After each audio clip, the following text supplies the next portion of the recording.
अस्सलाम वालेकुम। आप सबको ब्लैक होल में सईद अहमद रिड की तरफ से खुश आमदेद। आज जैसा कि आप देख रहे हैं कि टाइटल हमारा है how fragile democracy affects federalism इन पाकिस्तान। मेरा नाम सईद अहमद रिड है, जैसा कि लिखा भी हुआ है, और मैं national institute of Pakistan studies में कायद यूनिवर्सिटी में असिस्टेंट प्रोफेसर हूँ। और मैं आमतौर पर जो रिसर्च करता हूँ वो फेडरलिज्म से रिलेटेड और उसके अलावा इंडिया पाकिस्तान रिलेशंस, उस पे मेरा काम है। मेरा पीएचडी पी स्टडीज़ में है, जो कि यूनिवर्सिटी ऑफ ब्रैडफोर्ड से मैंने किया था। उससे पहले मैंने university of California Berkeley USA से मास्टर्स पॉलिटिकल साइंस में किया था। तो उसमें रिसर्च मेरा मोस्टली जो है वो इंडिया पाकिस्तान रिलेशंस और फिर दूसरा फेडरलिज्म से रहता है। और ये जो आप देख रहे हैं आज जिस पे मैं बात करूँगा, ये मेरी एक ऑनगोइंग रिसर्च है। उसमें मेरे कुछ इनिशियल थाट्स हैं जो मैं आपसे शेयर करना चाहता हूँ, और उसमें कुछ एक और उससे पहले रिसर्च है, उसका भी थोड़ा सा इसमें है हिस्सा। क्योंकि एक और बात आपको पता होगा कि आज हम जो खड़े हैं, तो आज 5 अगस्त है या 4 अगस्त है, 4 अगस्त है, और अगस्त का महीना स्टार्ट हो चुका है। तो इस हिसाब से जो है वो हमारा ये महीना आपको पता है कि किस वजह से मशहूर है, किस वजह से मनाते हैं हम। जश्न आज़ादी और यौम पाकिस्तान के हवाले से भी है। तो ये जो हमारी टॉक है उसमें हम उस हिसाब से भी थोड़ा सा इसमें देखेंगे कि पाकिस्तान मूवमेंट के साथ फेडरलिज्म का क्या लिंक था, और मैं उस कहानी को ज़रा थोड़ा सा पीछे से जाके आपको समझाने की कोशिश करूँगा। तो प्लीज़ स्लाइड्स थोड़ा सा नीचे कर लें, ये खुद से करना पड़ेगा।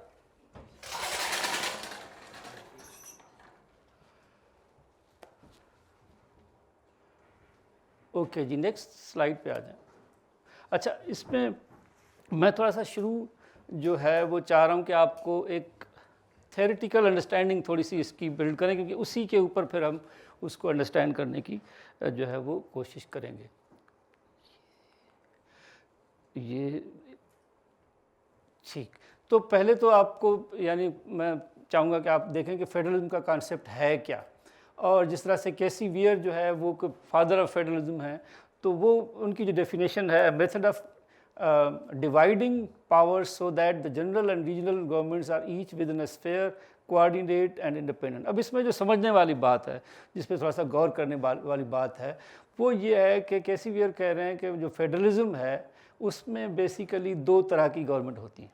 एक जनरल गवर्नमेंट यानी जो कि फेडरल गवर्नमेंट, और दूसरी रीजनल गवर्नमेंट जिसको हमारे पाकिस्तानी कॉन्टेक्स्ट में हम उसको प्रोविंशियल गवर्नमेंट कहते हैं। तो कहीं पे नाम प्रोविंशियल गवर्नमेंट है, कहीं पे स्टेट गवर्नमेंट है, कहीं पे कोई और नाम हो सकता है, लेकिन मकसद ये है कि 2 सेट ऑफ गवर्नमेंट्स होंगी, एक जो कि फेडरल लेवल पे होगी और दूसरी जो है वो आपका रीजनल लेवल पे होगी। तो ये और उसके बाद फिर क्या है, with in a sphere coordinate and independent. ये 2 वर्ड भी बहुत इंपॉर्टेंट हैं फेडरलिज्म के हवाले से। कोऑर्डिनेट का मकसद ये है कि फेडरल गवर्नमेंट और जो प्रोविंशियल गवर्नमेंट है वो सेटअप इस तरह का है कि वो आपस में कोऑर्डिनेट करेंगी, कोऑपरेट करेंगी कुछ जगह पे, और कुछ जगह पे वो इंडिपेंडेंट होंगी अपने तौर पर काम करने की। यानी फेडरल सिस्टम इस तरह का सिस्टम है जहाँ पे 2 तरह की गवर्नमेंट्स होंगी, एक फेडरल गवर्नमेंट और दूसरी प्रोविंशियल गवर्नमेंट या रीजनल गवर्नमेंट, और उसमें कुछ जगह पे दोनों कोऑपरेट करेंगी और कुछ जगह पे उनकी अपनी डोमेन होगी जहाँ पे वो इंडिपेंडेंट होंगी। तो इस वजह से हम फिर कहते हैं कि फेडरलिज्म की जो डिफाइनिंग कैरेक्टरिस्टिक्स हैं, ये बहुत इंपॉर्टेंट है समझना, क्योंकि ये फिर पूरे लेक्चर में यही चीज़ चलेगी। सॉरी, लेक्चर में गया, लेकिन पूरे टॉक में, क्योंकि हम लेक्चर ही देते हैं तो लेक्चर ही दिमाग में फिरता है हमारे।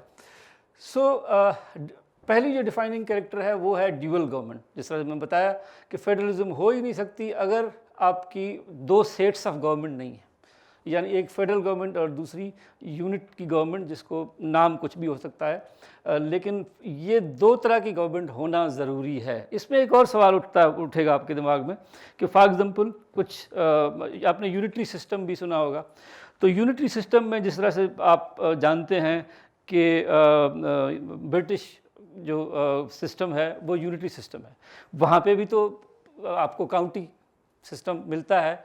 तो फिर क्या फ़र्क है कि वो फेडरल सिस्टम नहीं है, उसको यूनिटी कहा जाता है, और जो है वो पाकिस्तान और यूएसए और इंडिया, इनको क्यों फेडरल कहा जाता है, जबकि वहाँ पे भी तो एक जो है वो प्रोविंशियल एक जो है वो सेंट्रल गवर्नमेंट है और दूसरी जो है वो लोकल गवर्नमेंट, जिस तरह से लोकल गवर्नमेंट तो नहीं किया, उसको काउंटीज़ कहते हैं जिनको, वो मौजूद है। तो 2 सेट तो हैं एक तरह से। तो उसका आंसर ये है कि वो जो 2 सेट हैं वो बेसिकली कॉन्स्टिट्यूशनली नहीं हैं। यानी ये जो सेटिंग जो की गई है वो कॉन्स्टिट्यूशनली उनमें डिवीजन उस तरह से नहीं है। जो सेकंड जो इसका डिफाइनिंग कैरेक्टर है वो उसको एक्सप्लेन करता है कि ये जो 2 सेट्स होंगे वो फिर कॉन्स्टिट्यूशनली उनके दरमियान जो पावर्स हैं वो डिस्ट्रीब्यूटेड होंगे। यानी कॉन्स्टिट्यूशन बताएगा कि किसके क्या इख्तियारात हैं। ये यूनिटरी सिस्टम में इस तरह से नहीं होता। यूनिटरी सिस्टम में जो कॉन्स्टिट्यूशन है वो सारे के सारे इख्तियार सेंट्रल गवर्नमेंट को देता है, फिर सेंट्रल गवर्नमेंट जो है वो लोकल गवर्नमेंट को कुछ इख्तियारात देती है। यानी इसमें वो मेहरबानी वाला आंसर आ जाता है ना कि लोकल गवर्नमेंट जो चाहे, यानी जो सेंट्रल गवर्नमेंट है उसकी मर्ज़ी है जो इख्तियार दे। और दूसरा इसमें एक और एलिमेंट बहुत इंपॉर्टेंट है कि जब जो सेंट्रल गवर्नमेंट है उसकी मर्ज़ी है जो इख्तियार दे, तो फिर उसकी ये भी मर्ज़ी है कि जब चाहे वो इख्तियार वापस ले ले। देने वाले जो दे सकता है वो ले भी सकता है। तो यहाँ पे क्योंकि ये इख्तियार सिर्फ कॉन्स्टिट्यूशन को हासिल है, यानी जो रीजनल गवर्नमेंट है उसके जो इख्तियारात हैं वो उसको कॉन्स्टिट्यूशन देता है, सेंट्रल गवर्नमेंट नहीं देती। ये फ़र्क समझना बहुत ज़रूरी है कि यानी उसके जो इख्तियारात हैं वो क्योंकि कॉन्स्टिट्यूशन देता है तो उससे इख्तियारात वापस भी सिर्फ कॉन्स्टिट्यूशन ही ले सकता है। इस वजह से ये जो कॉन्स्टिट्यूशनल डिस्ट्रीब्यूशन ऑफ पावर है इसको डिफाइनिंग कैरेक्टरिस्टिक्स में कहा गया है। यानी अगर आपका कोई कॉन्स्टिट्यूशन है जिसमें ये कैरेक्टरिस्टिक्स मिसिंग हैं, वैसे कह रहा है कि मैं फेडरल हूँ और ये चीज़ें उस तरह से नहीं है in the spirit, true letter and spirit, तो फिर हम कहेंगे कि वो फिर फेडरलिज्म नहीं है। ये जिस तरह से आपको पता चले कि भाई एक आप देखते हैं कि जो है यूके में क्लेम है कि डेमोक्रेसी है, पाकिस्तान में भी क्लेम है कि डेमोक्रेसी है, इंडिया में भी क्लेम है कि डेमोक्रेसी है, यूएसए में भी क्लेम है कि डेमोक्रेसी है, चाइना भी क्लेम करता है कि डेमोक्रेसी है। तो फिर सवाल तो यही उठता है कि फिर डिफाइनिंग कैरेक्टरिस्टिक पता कैसे चले कि डेमोक्रेसी है कि नहीं। यानी वो क्राइटेरिया क्या होगा जिससे आपको पता चले कि हाँ ये चीज़ है कि नहीं। क्लेम तो कोई कर सकता है ना, लेकिन तो इसका एकेडमिक आंसर ये है कि जिस तरह डेमोक्रेसी के हवाले से है कि हम देखते हैं कि जहाँ पे इलेक्शंस होते हों और जहाँ पे जो पावर्स हैं थ्रू इलेक्शंस इलेक्टेड रिप्रेजेंटेटिव्स के थ्रू रन होता हो और जिसमें मल्टी पार्टी सिस्टम अलाउड हो, यानी ये ना हो कि सिर्फ एक ही पार्टी है और किसी को अलाउड भी नहीं है, तो फिर उस पर क्वेश्चन जो है वो होते हैं। लेकिन ये फिर एक और डिबेट है, उसमें मैं नहीं जाऊँगा। लेकिन आपको फेडरलिज्म पे फ़िलहाल रखते हैं। तो फेडरलिज्म में यानी ये वाली जो 2 कैरेक्टरिस्टिक्स हैं उसके सिवा तो फेडरलिज्म हो नहीं सकता। उसके बाद फिर सप्लीमेंट्री कैरेक्टर जो कुछ फेडरलिज्म में उस तरह से होती हैं, कुछ में नहीं होती हैं, वो आपको डिफरेंट जो सेट ऑफ गवर्नमेंट्स हैं उनमें डिफरेंस आपको मिलेगा। जिस तरह से स्ट्रांग बाइकैमरलिज्म एक कैरेक्टरिस्टिक है। बाइकैमरलिज्म का मकसद है 2 हाउसेस, और फेडरलिज्म में 2 हाउसेस इस वजह से लाजमी होते हैं क्योंकि वहाँ पे रीजनल गवर्नमेंट जो होती है उसको जो है वो एक ज़्यादा रिप्रेजेंटेशन मिलती है। मैं आगे आके इस पर थोड़ा सा और बात करूँगा, तो अभी थोड़ा सा इसको इधर रखते हैं क्योंकि काफ़ी बातें और भी करनी है, तो हम थोड़ा इसको ब्रीफ रखते हैं। अच्छा, दूसरा रिजिड कॉन्स्टिट्यूशन। ये कॉन्स्टिट्यूशन के साथ आपको एक और बात समझाने वाली थी इसमें फेडरलिज्म में, वो ये कि जो फेडरलिज्म है उसका लिंक कॉन्स्टिट्यूशन से बहुत गहरा है। अगर कॉन्स्टिट्यूशन के साथ मसले मसाइल होंगे तो उसका असर फेडरलिज्म पे पड़ेगा, क्योंकि फेडरलिज्म की जो बिल्डिंग है वो खड़ी ही कॉन्स्टिट्यूशन के ऊपर हुई है। जिस तरह मैंने आपको बताया कॉन्स्टिट्यूशनल डिस्ट्रीब्यूशन ऑफ पावर्स पे खड़ी हुई है। और फिर कॉन्स्टिट्यूशन अगर रिजिड नहीं है, आसानी से उसको चेंज किया जा सकता है, तो फिर इसका मकसद है कि जो पावर्स रीजनल गवर्नमेंट्स को दिए गए हैं वो आसानी से लिए भी जा सकते हैं। समझ रहे हैं? इस वजह से rigidity of constitution becomes important in the federal system. फिर सुप्रीमेसी ऑफ द कॉन्स्टिट्यूशन तो लाजमी बात है कि कॉन्स्टिट्यूशन ही सुप्रीम नहीं है, तो फिर वो जो डिस्ट्रीब्यूशन ऑफ पावर जो कि की है फेडरलिज्म का, वो फिर किधर जाएगा। तो इस वजह से ये फिर independence of judiciary, judicial review, ये भी इंपॉर्टेंट है, क्योंकि जुडिशरी अगर इंडिपेंडेंट नहीं है, फेडरल गवर्नमेंट के अंडर है और उनकी सुनती है, तो फिर प्रोविंशियल गवर्नमेंट बेचारी अगर कहीं पे झगड़ा होगा, कोई मसला होगा, मसाइल तो हो सकते हैं ना फेडरल गवर्नमेंट और प्रोविंशियल गवर्नमेंट के दरमियान, तो उसका हिसाब कौन लगाएगा, उसका इंसाफ कौन देगा, और वो इंसाफ वाकई इंसाफ होगा भी कि नहीं। इस वजह से इंडिपेंडेंट जुडिशरी बहुत इंपॉर्टेंट है।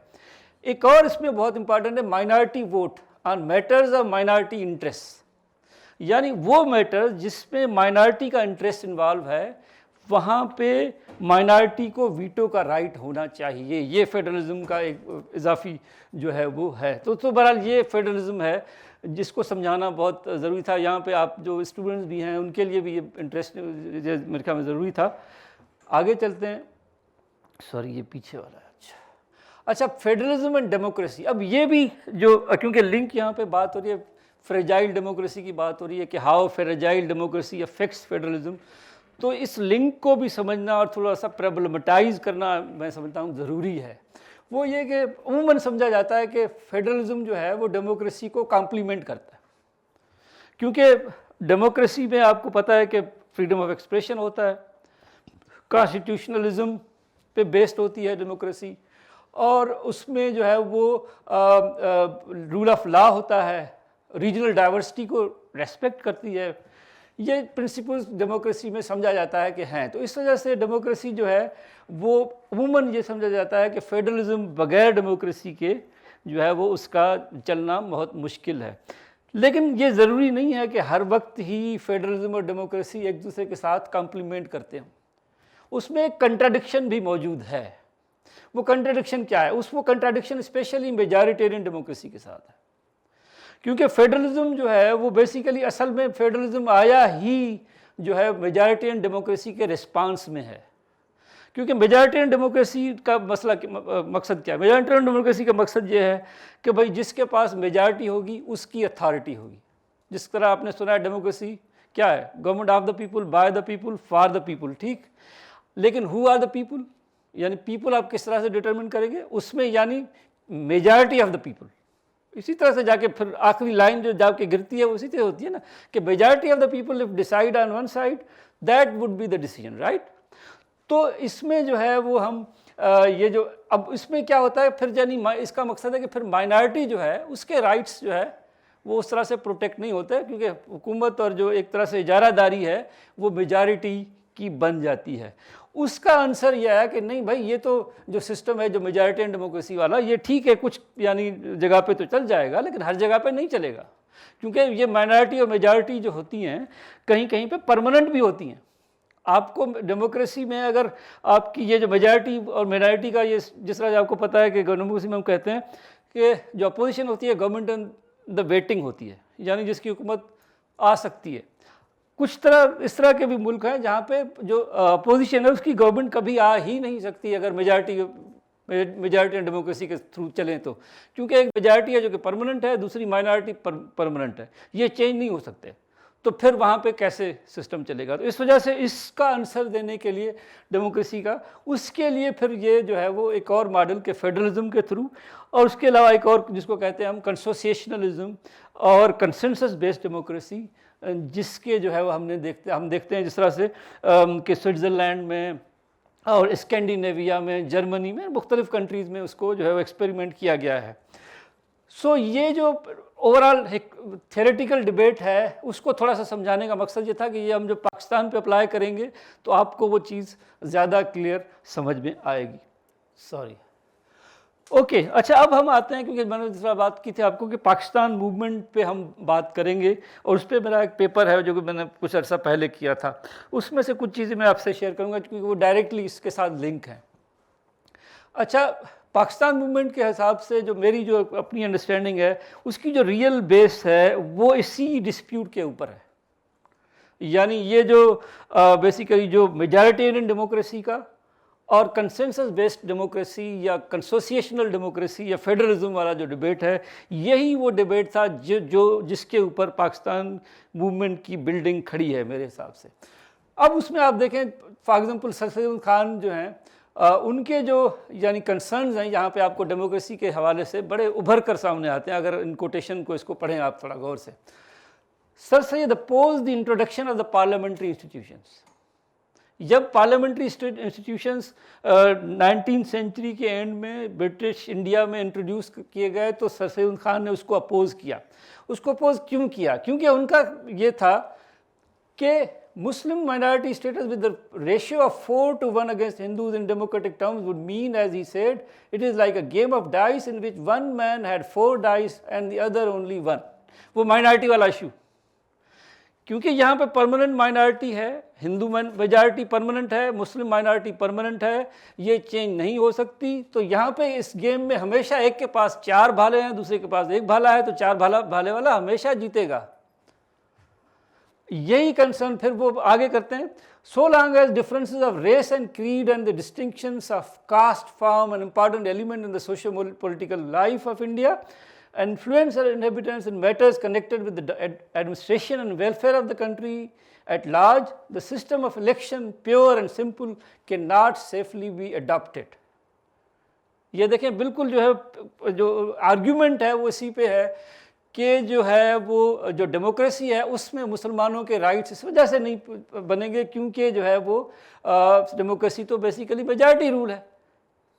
और इसमें एक और भी आप बात देखें कि यहाँ पे ब्रिटिश गवर्नमेंट है और जो सैयद अहमद खान के दिमाग में है वो ब्रिटिश मॉडल ही है डेमोक्रेसी का, जिसको वो क्रिटिसाइज कर रहे हैं और जो आ भी रहा है, स्लोली ग्रेजुअली इंट्रोड्यूस भी हो रहा है ना वो वही चीज़।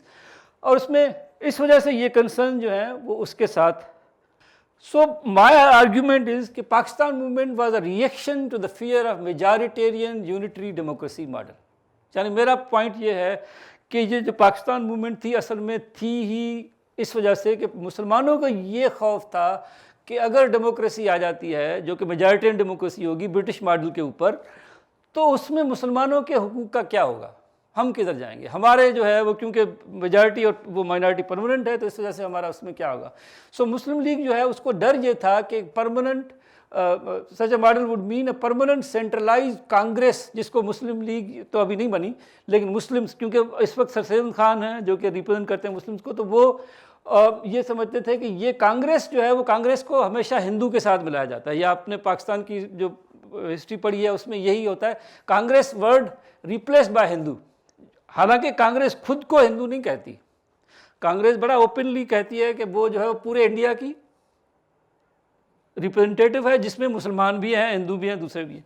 लेकिन उसको जो सैयद अहमद खान और दूसरे जो मुस्लिम लीग के लीडर्स हैं वो हमेशा उसको एज ए हिंदू पार्टी के तौर पर जो है वो उसको कहते हैं। तो उनके हिसाब से यानी फिर ये जो है हिंदूज़ का rule over whole of India हमेशा ही होगा क्योंकि हम वो मेजॉरिटी में है। और इसमें देखिए फिर मांगा क्या गया, अब जब मुस्लिम लीग बनती है 1906 में तो सबसे पहली डिमांड क्या है, सेपरेट इलेक्टोरेट्स। सेपरेट इलेक्टोरेट्स की डिमांड क्या है, यानी बेसिकली आपको कंसर्न ये है कि first pass the post system. समझते हैं आप क्या होता है first pass the post system?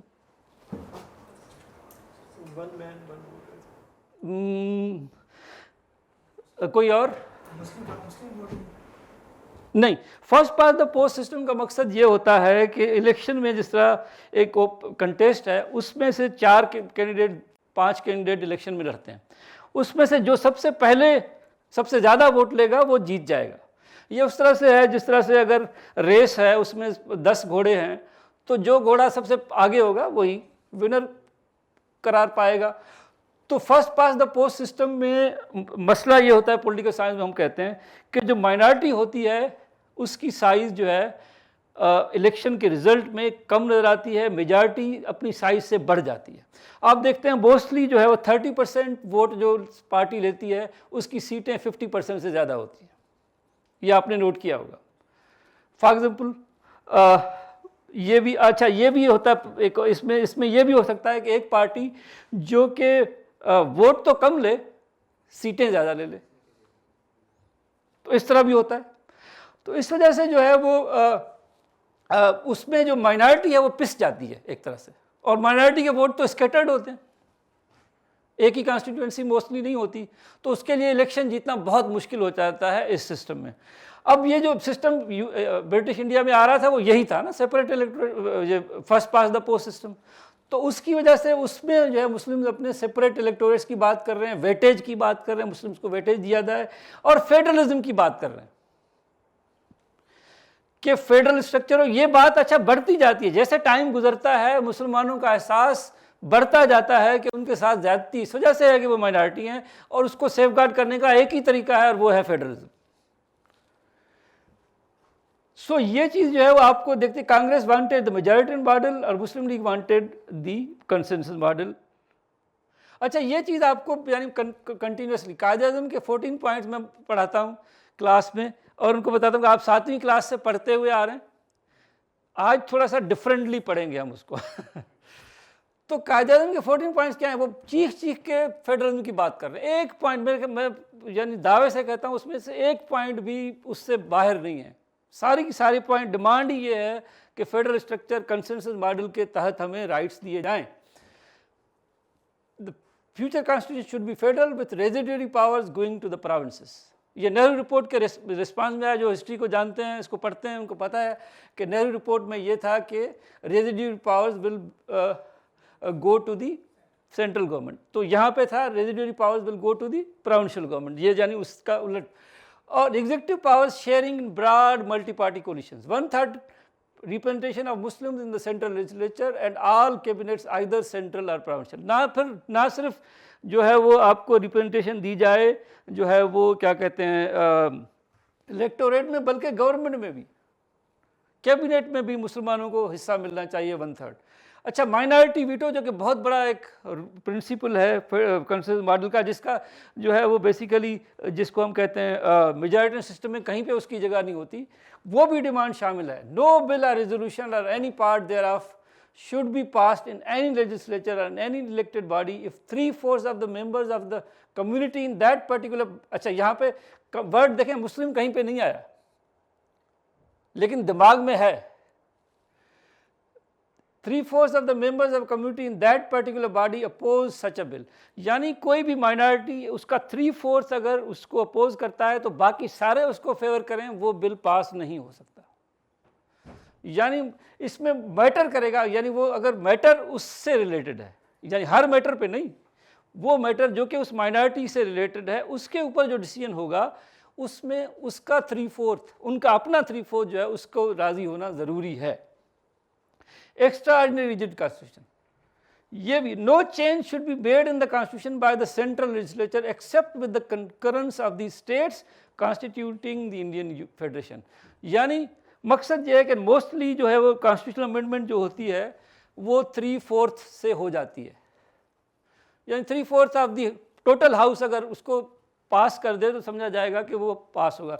लेकिन उसमें कायदे-ए-आज़म कह रहे हैं कि नहीं, उसमें आप शामिल करें कि इंडियन फेडरेशन के जो तमाम स्टेट्स हैं वहाँ से भी उसको कंकरेंस होनी चाहिए, वहाँ से भी वोट आना चाहिए, तब जाके अमेंडमेंट होगी। ये जिस तरह से यूएस के सिस्टम में है और ये फेडरल सिस्टम में ही होता है।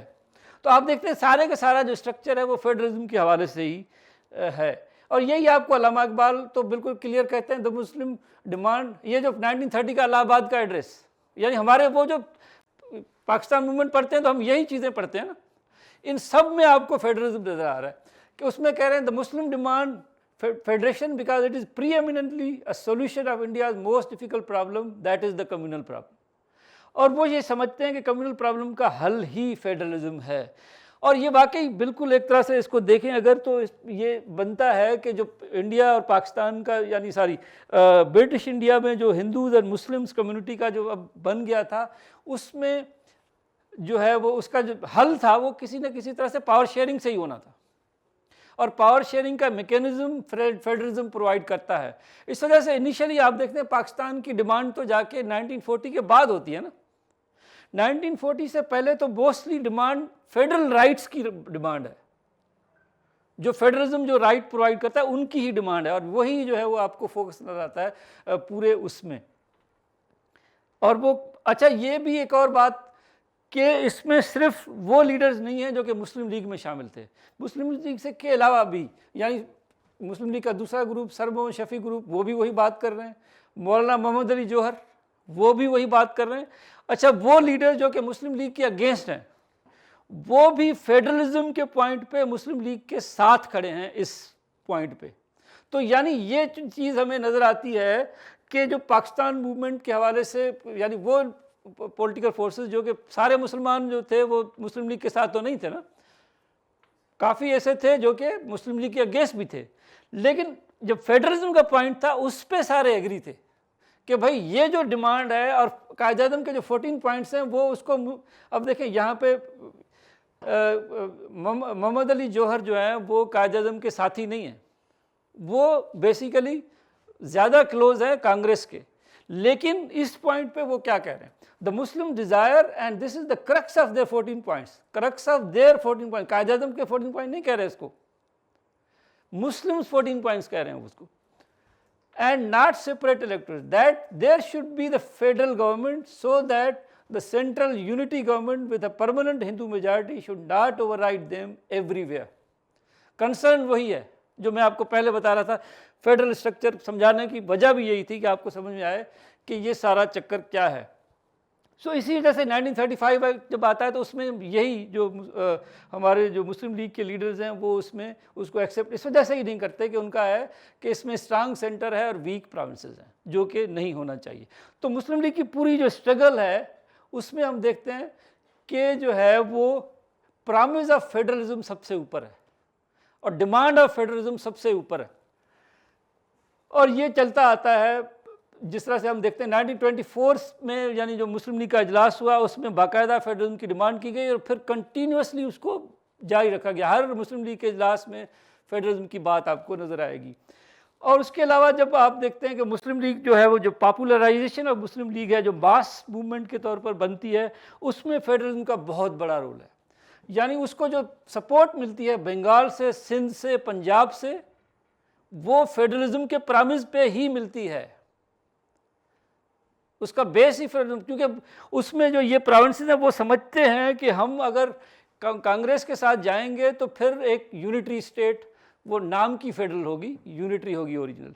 मुस्लिम लीग क्योंकि फेडरलिज्म के ऊपर खड़ी है, फेडरलिज्म की बात कर रही है, तो अगर मुस्लिम लीग के साथ जाएंगे तो हमें जो वो पावर्स मिलेंगे जो कि फेडरलिज्म हमें देती है। तो ये वो प्रॉमिस था जिसके ऊपर ये सारे स्टेट्स पाकिस्तान मूवमेंट का हिस्सा बनते हैं और मुस्लिम लीग को वोट देते हैं, और मुस्लिम लीग एक यानी छोटी पार्टी से बहुत बड़ी पार्टी बनती है। जिस तरह से आपको पता है कि 1937 के इलेक्शन में मुस्लिम लीग ने मुस्लिम जो कॉन्स्टिट्यूएंसीज थी उसमें भी बहुत कम सीटें ली थी, लेकिन फिर 46 में मुस्लिम लीग ने स्वीप किया था मुस्लिम वोट को। ये जो बीच में हुआ वो क्या हुआ, वो यही हुआ कि मुसलमानों ने ये समझा, यानी ये जो स्टेट्स थी जो कि मुस्लिम मेजॉरिटी स्टेट्स, इन्होंने ये समझा कि अगर मुस्लिम लीग के साथ होंगे तो हमें फेडरलिज्म मिलेगा और जिसमें हमें ये सब कुछ मिलेगा। इस वजह से ही वो सारे शामिल हुए। और मेरे हिसाब से जो इंडिया टूटता है वो इसी पॉइंट पे टूटता है कि फेडरलिज्म का आंसर कांग्रेस नहीं करती। कांग्रेस इसको उस साजिश वाले उसमें चली जाती है। कांग्रेस कहती है कि ये अंग्रेज़ की साजिश है, डिवाइड एंड रूल, उसके अलावा कुछ भी नहीं है। वो जो जेन्युइन डिमांड है, जो कि मसला है, उसको मसला नज़र नहीं आता, वो मसले को हल करने की कोई कोशिश नहीं करती, और जिसकी वजह से मसला बढ़ता चला जाता है और फिर जो है वो जाके डिवीजन पे होता है। और आपको आगे चल के देखेंगे कि ये जो इशू है फेडरल क्वेश्चन वाला, कि अगर जहाँ पे मल्टी एथनिक सोसाइटीज़ हैं उस वहाँ पे अगर आप फेडरल क्वेश्चन को आंसर नहीं करेंगे तो मसला डीपन होगा और आगे जाके फिर डिवीजन पे जो है वो बात रुकेगी। तो ये वो है जो कि आपको बताना था कि किस तरह से पाकिस्तान मूवमेंट के साथ फेडरलिज्म का लिंक है, और हम देखते हैं कि पाकिस्तान मूवमेंट के साथ फेडरलिज्म का बहुत ही डायरेक्ट लिंक है, और ये पूरा जो है उसके इमारत उसके ऊपर ही खड़ी है। अच्छा, लेकिन फिर लाहौर रेजोल्यूशन भी आप देखें उसमें भी इंडिपेंडेंट स्टेट्स की बात हो रही है, which shall be autonomous and sovereign, तो यहाँ पे भी बात वही चल रही है। अच्छा, लेकिन फिर 47 में जब पाकिस्तान बनता है तो उसके बाद क्या होता है, ये फिर एक बिल्कुल ही यानी अलग स्टोरी है, और जिस तरह कहते हैं उल्टी गंगा बहने लगती है, वो फिर स्टार्ट हो जाती है। यानी हम जब ब्रिटिश गवर्नमेंट के अंडर थे तो हम डिमांड कर रहे थे कि एक फेडरल सिस्टम हो जिसमें मैक्सिमम प्रोविंशियल ऑटोनॉमी हो, सारे इख्तियारात सूबों के पास हो, मरकज़ के पास सिर्फ वो इख्तियारात हो जो लाजमी हो, ये हम डिमांड कर रहे थे।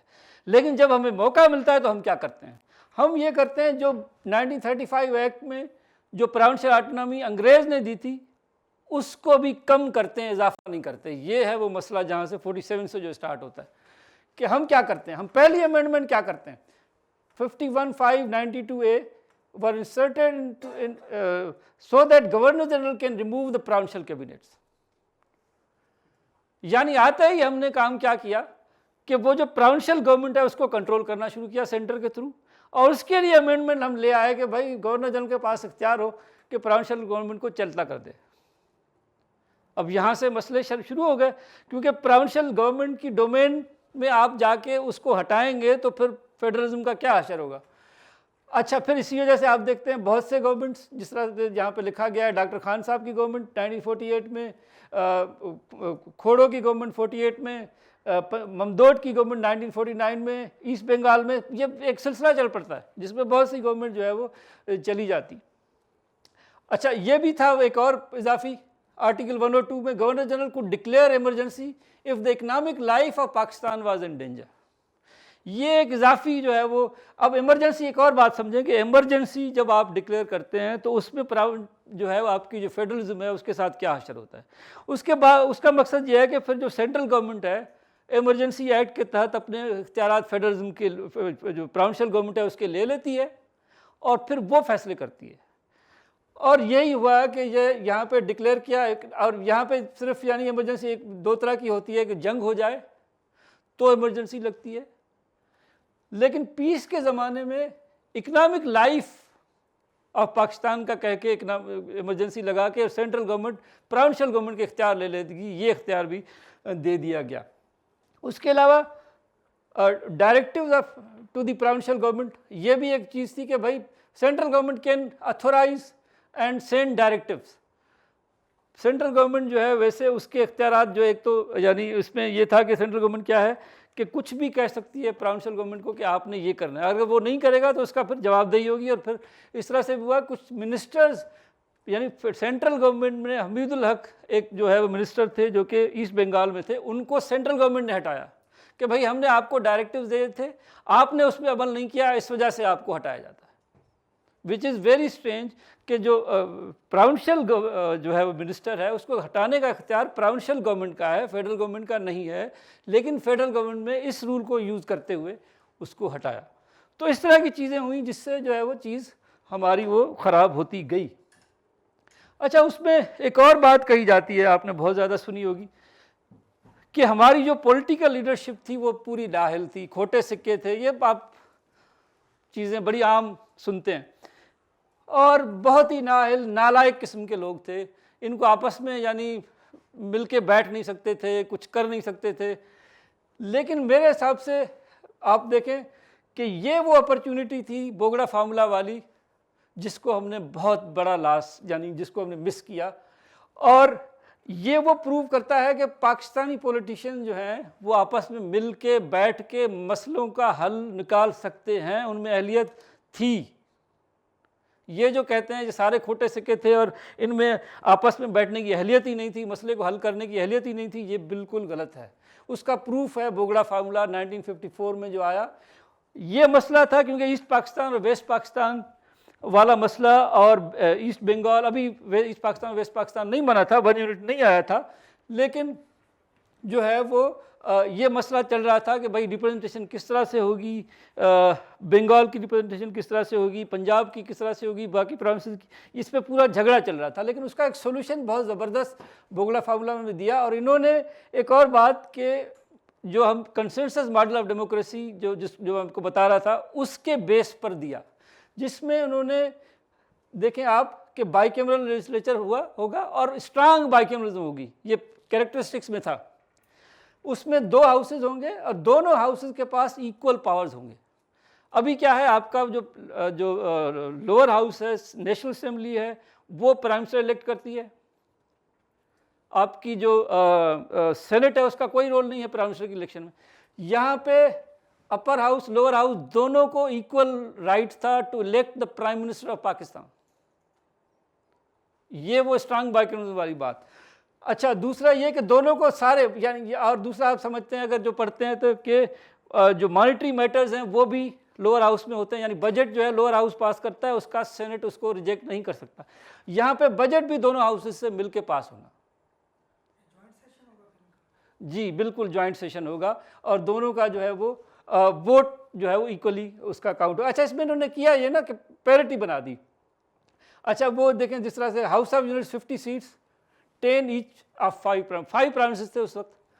तो 10 ईच 50 हो गए। फिर हाउस ऑफ पीपल पॉपुलेशन के हिसाब से ईस्ट पाकिस्तान 165, वेस्ट पाकिस्तान 135 मिला के, यानी सारों का। अभी वैसे ये वेस्ट पाकिस्तान बाद में बनता है। Overall parity in the joint sitting, joint sitting में फैसले होंगे, और ये जो कॉन्स्टिट्यूशनल मैटर इस तरह के, और उसमें, और दूसरा ये भी कि जो है वो 30% members from east zone, east Pakistan, west Pakistan voting, ये ज़रूरी होगा। ये नहीं हो सकता कि आप एक ही सूबे से सारे वोट ले लें और प्राइम मिनिस्टर प्रेसिडेंट बन जाएं। आपको 30% कम अज़ कम एक सूबे से ज़रूर लेना होंगे, ताकि वो रिप्रेजेंटेशन, वो पाकिस्तान पूरे को रिप्रेजेंट करे ना। एक ही सूबे का बंदा आ जाए और बाकी सूबे जो है उस पर रोते रहें, तो इस तरह से ना हो। उर्दू और बंगाली को नेशनल लैंग्वेज। ये प्रोविंस वाइज था या ईस्ट और वेस्ट पाकिस्तान वाइज? आप 30% बता रहे हैं। 30% यानी दोनों में, ईस्ट पाकिस्तान और वेस्ट पाकिस्तान दोनों में से कम से कम 30% एक में से ज़रूर हो। यानी मकसद ये कि क्योंकि आपको जो है सिंपल मेजॉरिटी से फॉर एग्जांपल डिसीजन होना है, तो यानी प्राइम मिनिस्टर और हेड ऑफ स्टेट की इलेक्शन की बात हो रही है, बजट की बात हो रही है, तो उसमें तो सिंपल मेजॉरिटी चाहिए होती है ना आपको। तो अगर एक प्रोविंस का आपका फॉर एग्जांपल 50% और कुछ उधर से, तो भी तो आपका काम हो सकता है। तो उस तरह से वो काम नहीं होगा, आपको 30% कम से कम ईच जोन से ज़रूर होगा। ईस्ट से ओवरऑल 30%, क्योंकि ईस्ट में फिर 4 मजीद सूबे आ रहे हैं। जी जी, हाँ, ओवरऑल ईस्ट वेस्ट पाकिस्तान से, वेस्ट पाकिस्तान से, सॉरी वेस्ट, हाँ जी वेस्ट, बिल्कुल वेस्ट पाकिस्तान से होगा, बिल्कुल। अच्छा जी, बहरहाल ये था बोगड़ा फार्मूला सॉल्यूशन। इस पे सारे सियासतदान इकट्ठे थे, सब ने एग्री किया। फिर मसला क्या हुआ आपको याद है, उसके बाद क्या हुआ, गवर्नर रूल लगा। उसके बाद क्या हुआ, जस्टिस मुनीर साहब आए। उसके बाद ये सारी कहानी हुई। उसके बाद से सारे पाकिस्तान के जो मसले मसाइल हैं वो बढ़े और स्टार्ट हुए और बढ़ते चले गए। सो ये सारा ब्लेम पॉलिटिशियंस पे देना हिस्टोरिकली इज रॉन्ग। अच्छा, एक और ये आई वुड से कि ये जो पाकिस्तान का जो 1947 से लेके 2022 में हम खड़े हैं, उसको मेरी अपनी जो रिसर्च है, जो अंडरस्टैंडिंग है, उसको मैं 3 हिस्सों में डिवाइड करता हूँ। अमूमन उसको 2 हिस्सों में डिवाइड किया जाता है। जी, आपने बात की कि 2 हाउसेस पहले बने, अपर और लोअर, तो आपने कहा इक्वल रिप्रेजेंटेशन होगी। तो ईस्ट और वेस्ट की कैसे इक्वल हो सकती है? अगर पॉपुलेशन की बेस की बात करें तो ईस्ट ज़्यादा था, तो हमारे पास वेस्ट में कम थी आबादी, लेकिन अपर जो सेनेट होता है उसमें तो इक्वल होती सबको, तो उसमें दोनों की बराबर थी। एक मिनट में आपको दिखाता हूँ। अच्छा, हाउस ऑफ यूनिट्स देखें, इक्वल नहीं, हाउस ऑफ यूनिट्स में इक्वल नहीं है। उसमें सारे सूबों को, यानी उस वक्त सूबे 5 थे, अभी वेस्ट पाकिस्तान बना नहीं है, ये 1955 में बना, ये 54 की बात हो रही है। तो बेसिकली उस वक्त 5 सूबे थे। तो each province will get 10 seats in the upper house, which means Sindh, Punjab और जो है बलूचिस्तान अभी सूबा नहीं बना है। बलूचिस्तान 70 में जाके सूबा बना। सो बलूचिस्तान की जगह पे, अच्छा, तो बहरहाल इस तरह से जो है वो 5 सूबे थे, तो बेसिकली 50, और फिर हाउस ऑफ पीपल में पॉपुलेशन जो है वो ईस्ट पाकिस्तान की ज़्यादा थी, तो उस हिसाब से 165 और वेस्ट पाकिस्तान को 135 पॉपुलेशन के हिसाब से। ठीक है, क्लियर हो गया ये? अच्छा, ये मैं आपको बता रहा था कि बेसिकली पाकिस्तान की जो हिस्ट्री है उसको डेमोक्रेसी के हिसाब से 2 हिस्सों में डिवाइड किया जाता है। एक जो है वो हम कहते हैं कि डायरेक्ट मिलिट्री, या एक हम मिलिट्री रूल कहते हैं, दूसरा हम कहते हैं डेमोक्रेटिक रूल। उसमें हम क्या करते हैं कि उसमें जो मिलिट्री रूल, जिस तरह से आप देखें 1958 से लेके 1968, ठीक है, ये किसका दौर है? अयूब खान का दौर है। ठीक, अब इस पूरे को मिलिट्री रूल कहा जाता है, पूरे को। अच्छा, और बाकी जो फिर पीरियड्स हैं 1947 टू 58 सारी, इसको फिर डेमोक्रेटिक पीरियड कहा जाता है। ठीक है, इस तरह से बाकी भी। इसको मेरे हिसाब से जो मिलिट्री वाला जो रूल है, पीरियड है, इसको मैं 2 हिस्सों में डिवाइड करता हूँ।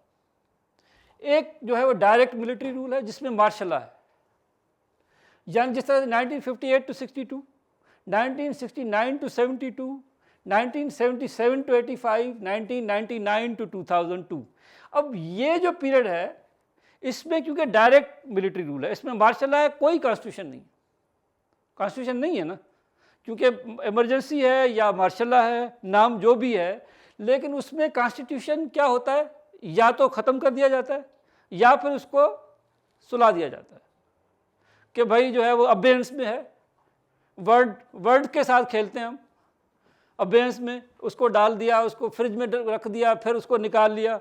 लेकिन बहरहाल इस दौर में ये जो पीरियड्स हैं इसमें कॉन्स्टिट्यूशन इन्फोर्स नहीं होता, तो इसको हम डायरेक्ट मिलिट्री रूल कह सकते हैं।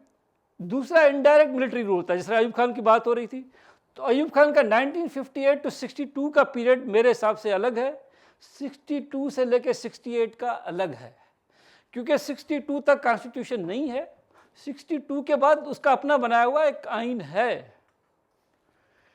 इस तरह से 85 to 88 वाला पीरियड, जिसमें जुनेजो थे, आपको याद होगा, प्राइम मिनिस्टर। फिर 2002 to 2008 वाला पीरियड, जिसमें PMLQ की गवर्नमेंट थी लेकिन मुशर्रफ सदर थे।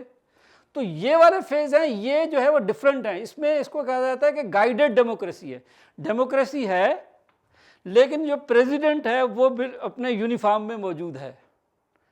So it's a kind of guided democracy, not proper democracy जो कि होती है।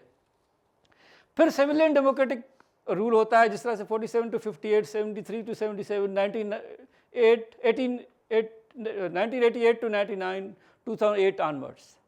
उसमें फिर अब 2018 वाला थोड़ा सा हम उसको हाइब्रिड मॉडल भी एक और चीज़ है जो कि कहा जाता है, लेकिन बहरहाल उसमें हम नहीं पढ़ते, उसको हम इसी फेज में डालते हैं।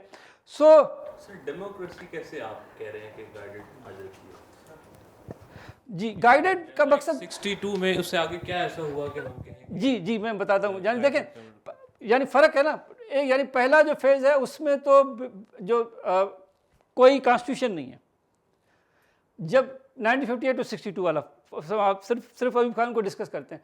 अब 1962 में अयूब खान कॉन्स्टिट्यूशन दे देते हैं, 1985 में ज़ियाउल हक जो है वो आइन को बहाल कर देते हैं, 2002 में मुशर्रफ आइन को बहाल कर देते हैं। ठीक है, को बहाल करने का मतलब डेमोक्रेसी तो नहीं है ना सर? नहीं है ना, मैं वही कह रहा हूँ। लेकिन डेमोक्रेसी वो कहते हैं, यानी देखें एक डेमोक्रेसी उस तरह से कि भाई आपकी इलेक्शंस हुए, लेकिन उन्हीं के रूल जी सही है, उसी वजह से उसको गाइडेड कर, ये आपका, आप उसको ना माने, ये आपका डोमेन है, लेकिन बहरहाल उसको गाइडेड डेमोक्रेसी कहा जाता है। उसमें कॉन्स्टिट्यूशनल रूल ज़रूर है, ये फ़र्क ज़रूर है कि वो कॉन्स्टिट्यूशनल रूल है और वो मार्शल लॉ है। तो ये फ़र्क तो कम से कम आप दूसरा ना भी माने तो ये फ़र्क तो आपको मानना पड़ेगा कि एक में मार्शल लॉ है, दूसरे में कॉन्स्टिट्यूशनल रूल है। जी सर, इसमें एक चीज़ ये ना, 1962 में जो कॉन्स्टिट्यूशन दिया अयूब खान ने, एक तो उस टाइम 1 यूनिट था पाकिस्तान में, दूसरा वो एक वन मैन शो था, वन मैन शो कॉन्स्टिट्यूशन था, तो उसको, वही मेरा सवाल है कि डेमोक्रेसी तो हम नहीं कह सकते उसको। ठीक है, सही है, मैं आपकी इसको बल्कि हम गाइडेड मिलिट्री रूल कह सकते हैं। ठीक है, ठीक, सही है। अच्छा, उसमें स्पेशली जो अयूब खान वाला है वो थोड़ा सा स्पेशल केस है, और मुशर्रफ और ज़ियाउल हक वाला थोड़ा सा डिफरेंट, उनमें वेरिएशन है, लेकिन इसको हम कॉन्स्टिट्यूशनल और मार्शल लॉ तो कह सकते हैं ना। ओके जी, सॉरी, ये अच्छा पीछे जा रहा है। अच्छा, अब आते हैं मिलिट्री रूल जब होता है तो क्या होता है फेडरलिज्म के साथ। अब देखिए, हमने पढ़ा था कि फेडरलिज्म की डिफाइनिंग कैरेक्टरिस्टिक्स दो हैं, कौन सी?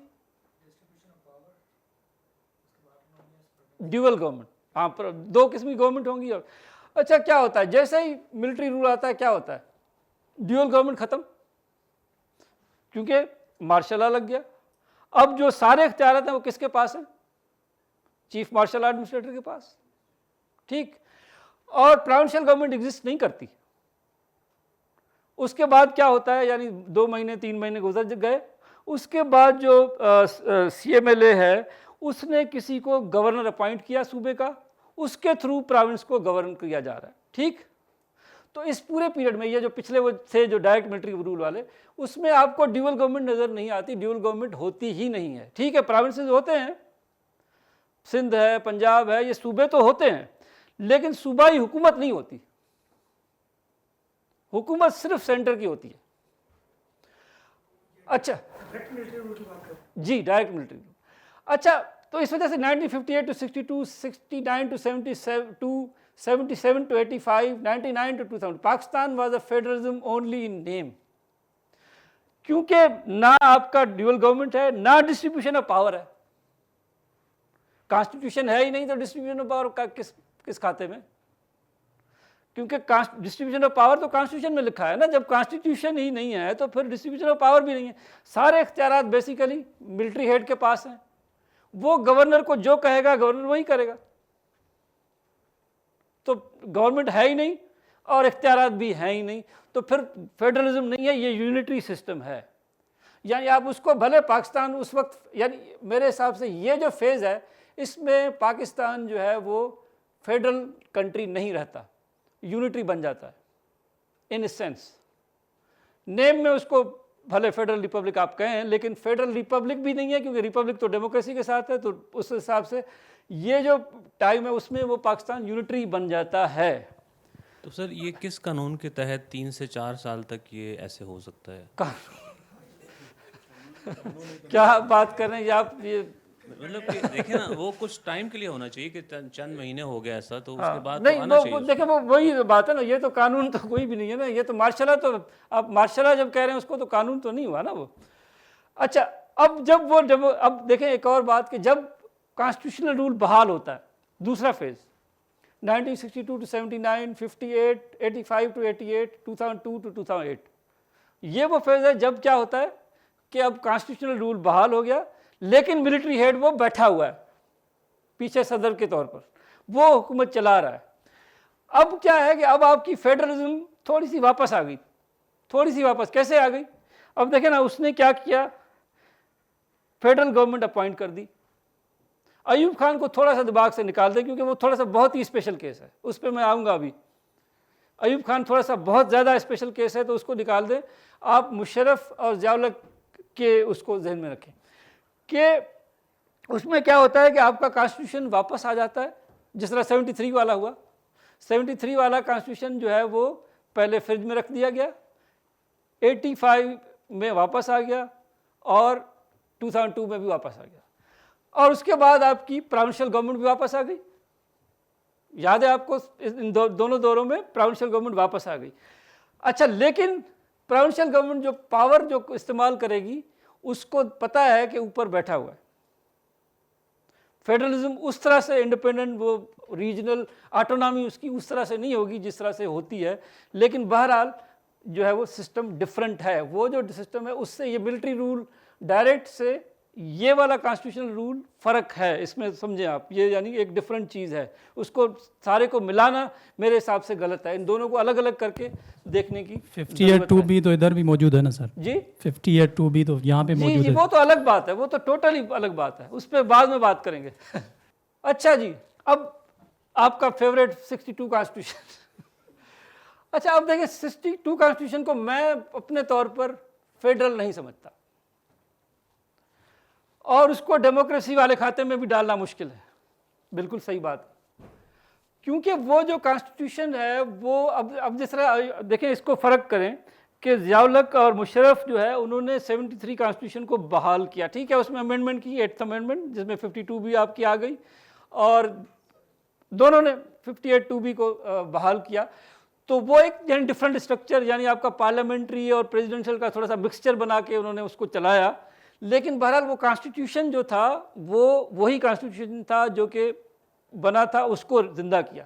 इन्होंने एक और कॉन्स्टिट्यूशन दिया अपने तौर पर, और ये कॉन्स्टिट्यूशन किसी लेजिस्लेचर से पास नहीं हुआ।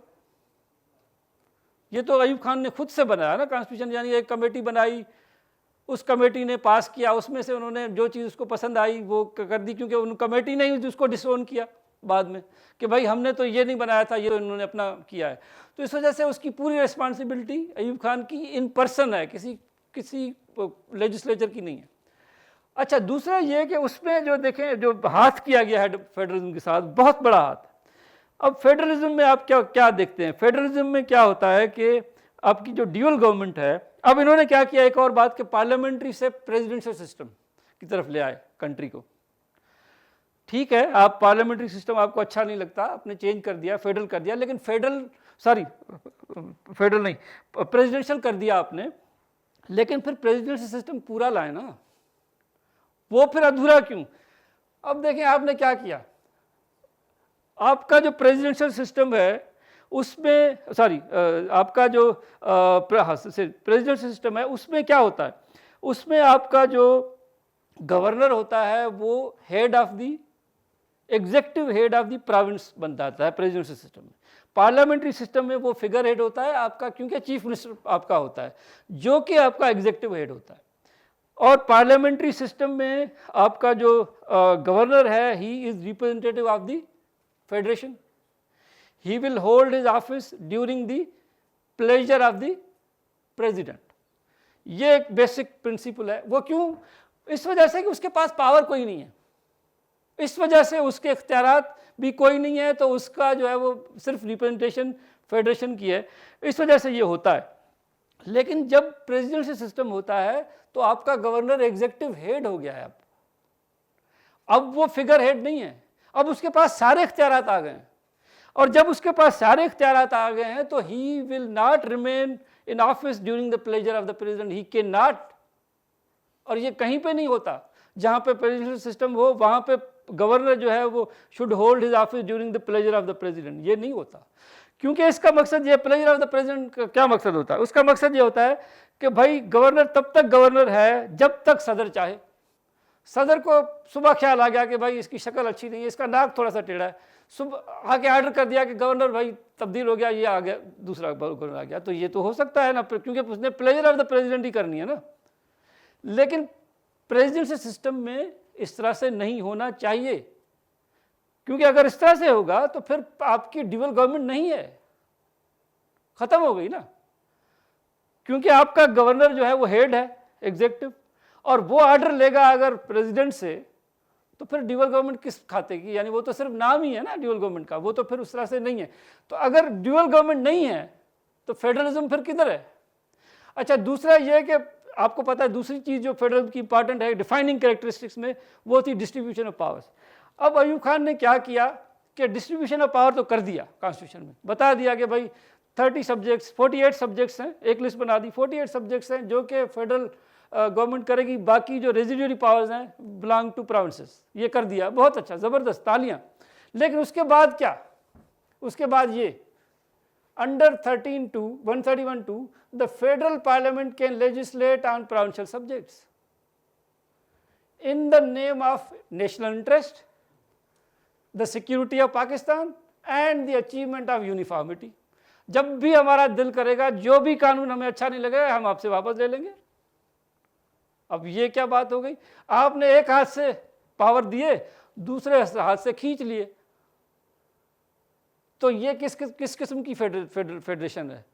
तो इस वजह से I do not consider 1962 constitution as federal, क्योंकि उसमें ड्यूअल गवर्नमेंट भी मिसिंग है और डिस्ट्रीब्यूशन ऑफ पावर्स भी उस तरह से नहीं है जिस तरह से होना चाहिए। इस वजह से ये एक स्पेशल केस है, यानी जो 1962 वाला जो सिनारियो है that is completely special case. और इस वजह से ही अयूब खान को खुद भी देखें ना, जब उन्होंने रिज़ाइन किया तो क्या किया? अपने ही आइन को तोड़ दिया। रिज़ाइन करके उनको स्पीकर को देना था ना, उन्होंने किसको दिया? यहिया खान को दिया। तो इस वजह से ये तो बिल्कुल एक स्पेशल केस है जिसको हम इस तरह से ही देखना चाहिए। अच्छा, फिर ओरिजिनल 73 कॉन्स्टिट्यूशन के हवाले से भी कुछ चीज़ें हैं जो मैं चाहता हूँ कि आपको मैं बताऊँ, जो कि बड़ी अजीब हैं, जिनको मिसनामर है जो इसके हवाले से। अब ये 1973 कॉन्स्टिट्यूशन एक बहुत बड़ी अचीवमेंट इस तरह से है कि ये एक कंसेंसस बेस्ड कॉन्स्टिट्यूशन था, जिसके ऊपर जो है वो यानी सारे मुत्तफिक थे। इसके हवाले से एक बहुत बड़ी जो है मिसअंडरस्टैंडिंग है कि इसमें जो है वो बहुत प्रोविंशियल ऑटोनॉमी दी गई है शायद, जो कि मेरे हिसाब से बिल्कुल गलत बात है। अब किस तरह से? Federal legislature could legislate on 115 subjects. कैसे? अब उसमें जिस तरह से बताते हैं हम कि आपको पता है कि इसमें क्या है। इसमें एक तो है, अब किस तरह की लिस्टें अगर आप कॉन्स्टिट्यूशन पढ़ते हैं, इसमें फेडरल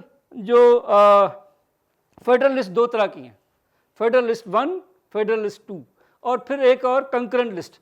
कंकरेंट लिस्ट जो होती है उसको भी तकरीबन फेडरल समझना चाहिए, क्योंकि उसमें जहाँ पे मसला होगा तो वो फेडरल जो गवर्नमेंट है उसकी सुनी जाएगी, उसकी ही से होगी।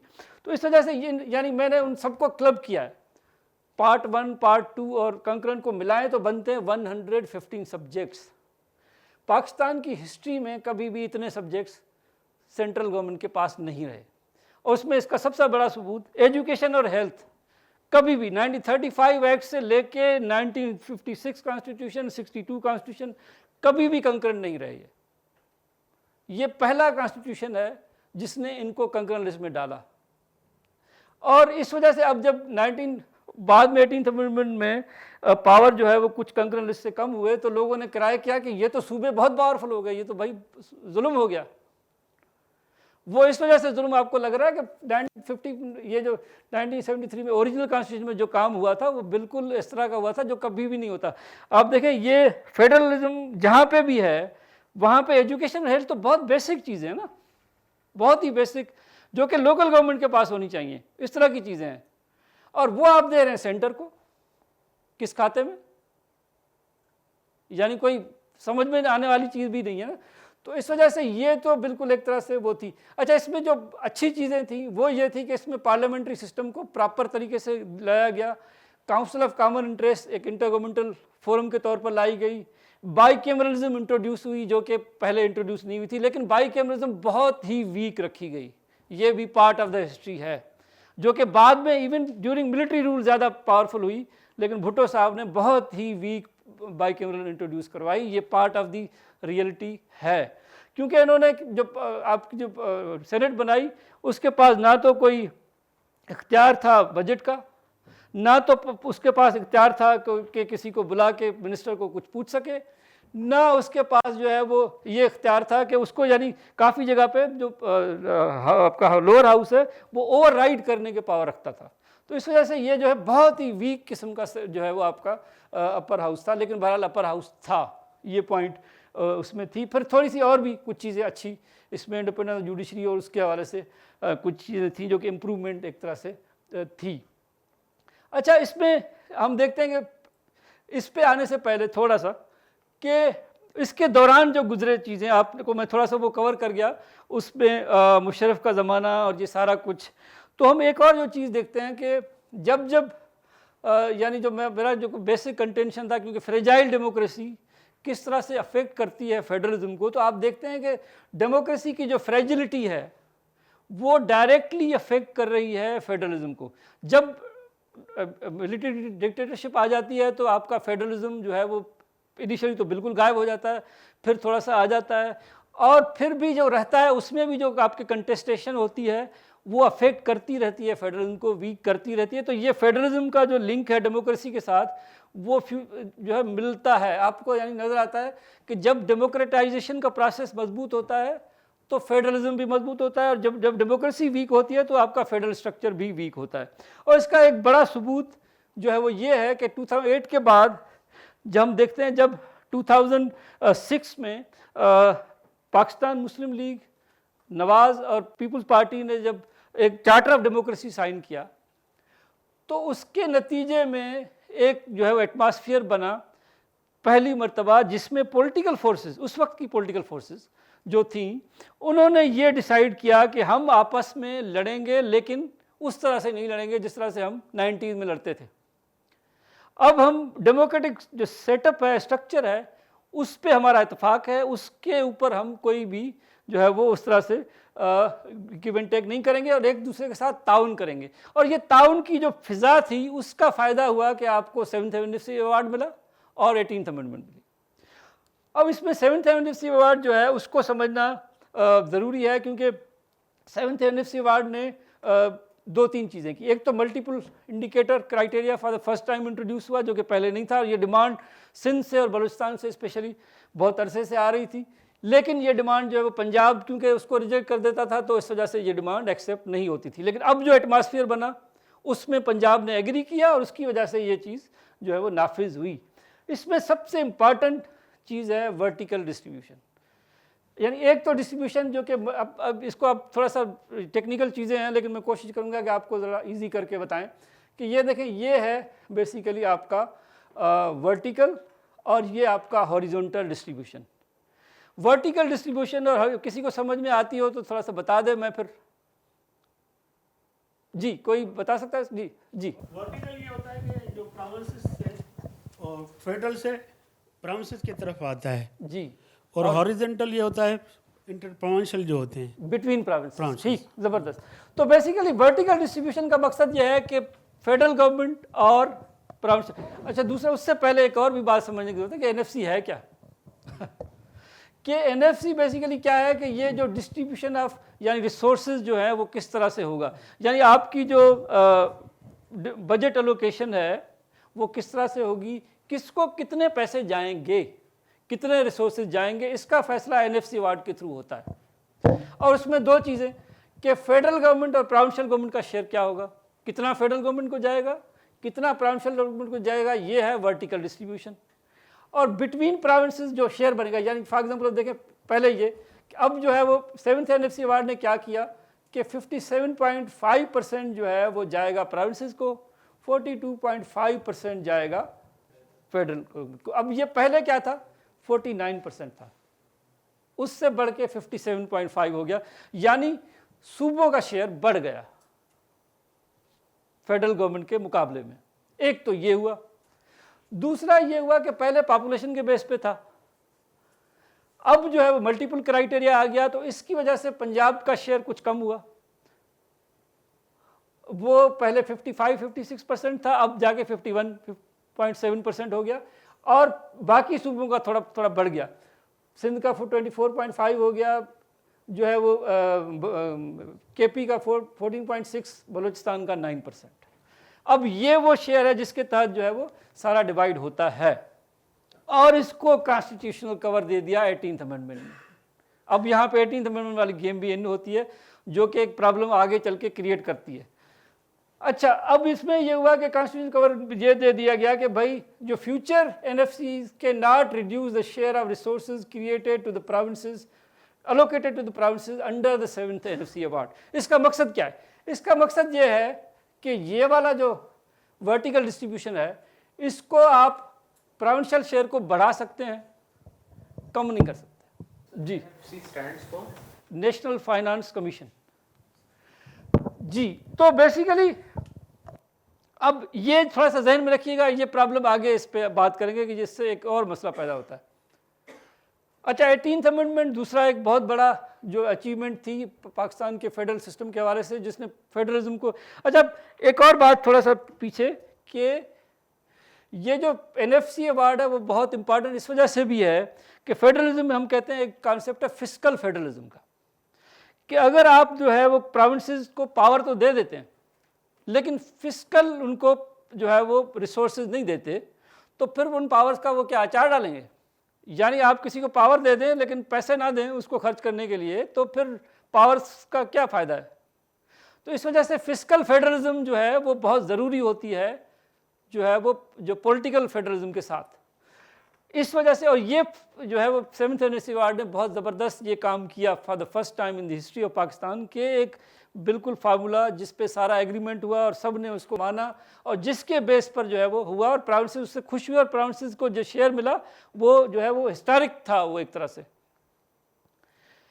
18th अमेंडमेंट उसके बाद आती है। ये मोस्टली लोग जो है वो इसको मिक्स कर जाते हैं कि उसकी ड्यूरेशन वो 2009 में है, जो 2010 में है। अच्छा, इसमें 18th अमेंडमेंट में क्या किया, उसने जो है वो कंकरेंट लिस्ट को ऑलमोस्ट अबॉलिश किया। मैं उसमें डिटेल में नहीं जा रहा बहुत ज़्यादा, क्योंकि उसमें वो चीज़ें कौन से सब्जेक्ट किधर है कौन से, लेकिन 17 डिपार्टमेंट्स वर ट्रांसफर्ड। अच्छा, ये भी बहुत point to be noted, 47 subjects were given to provinces but only 17 were transferred. और 17 भी कितने ट्रांसफर्ड हुए ये भी क्वेश्चनेबल है। यानी for example education and health provinces को गए तो गए या नहीं गए, ये सवाल है, और गए तो कितने गए और कितने रह गए, ये भी सवाल है।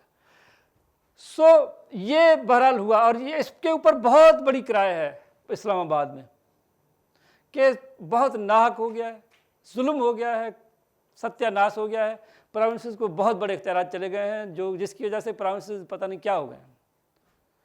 ये मैं आपको, यानी जो एक पाकिस्तान में एक इसमें स्पेशली इस्लामाबाद में जो थिंकिंग है वो टोटली रॉन्ग परसेप्शन के ऊपर बेस्ड है। और जिस तरह का मैंने आपको बताया कि 73 का कॉन्स्टिट्यूशन में बहुत ज़्यादा पावर दे दिए गए थे सेंटर मरकज़ को, जो कि पाकिस्तान क्या ब्रिटिश इंडिया के ज़माने से इतने पावर नहीं थे जो कि दिए गए थे। टाइम का बताइएगा कि हम कोई बहुत ही ज़्यादा आगे तो नहीं जा रहे।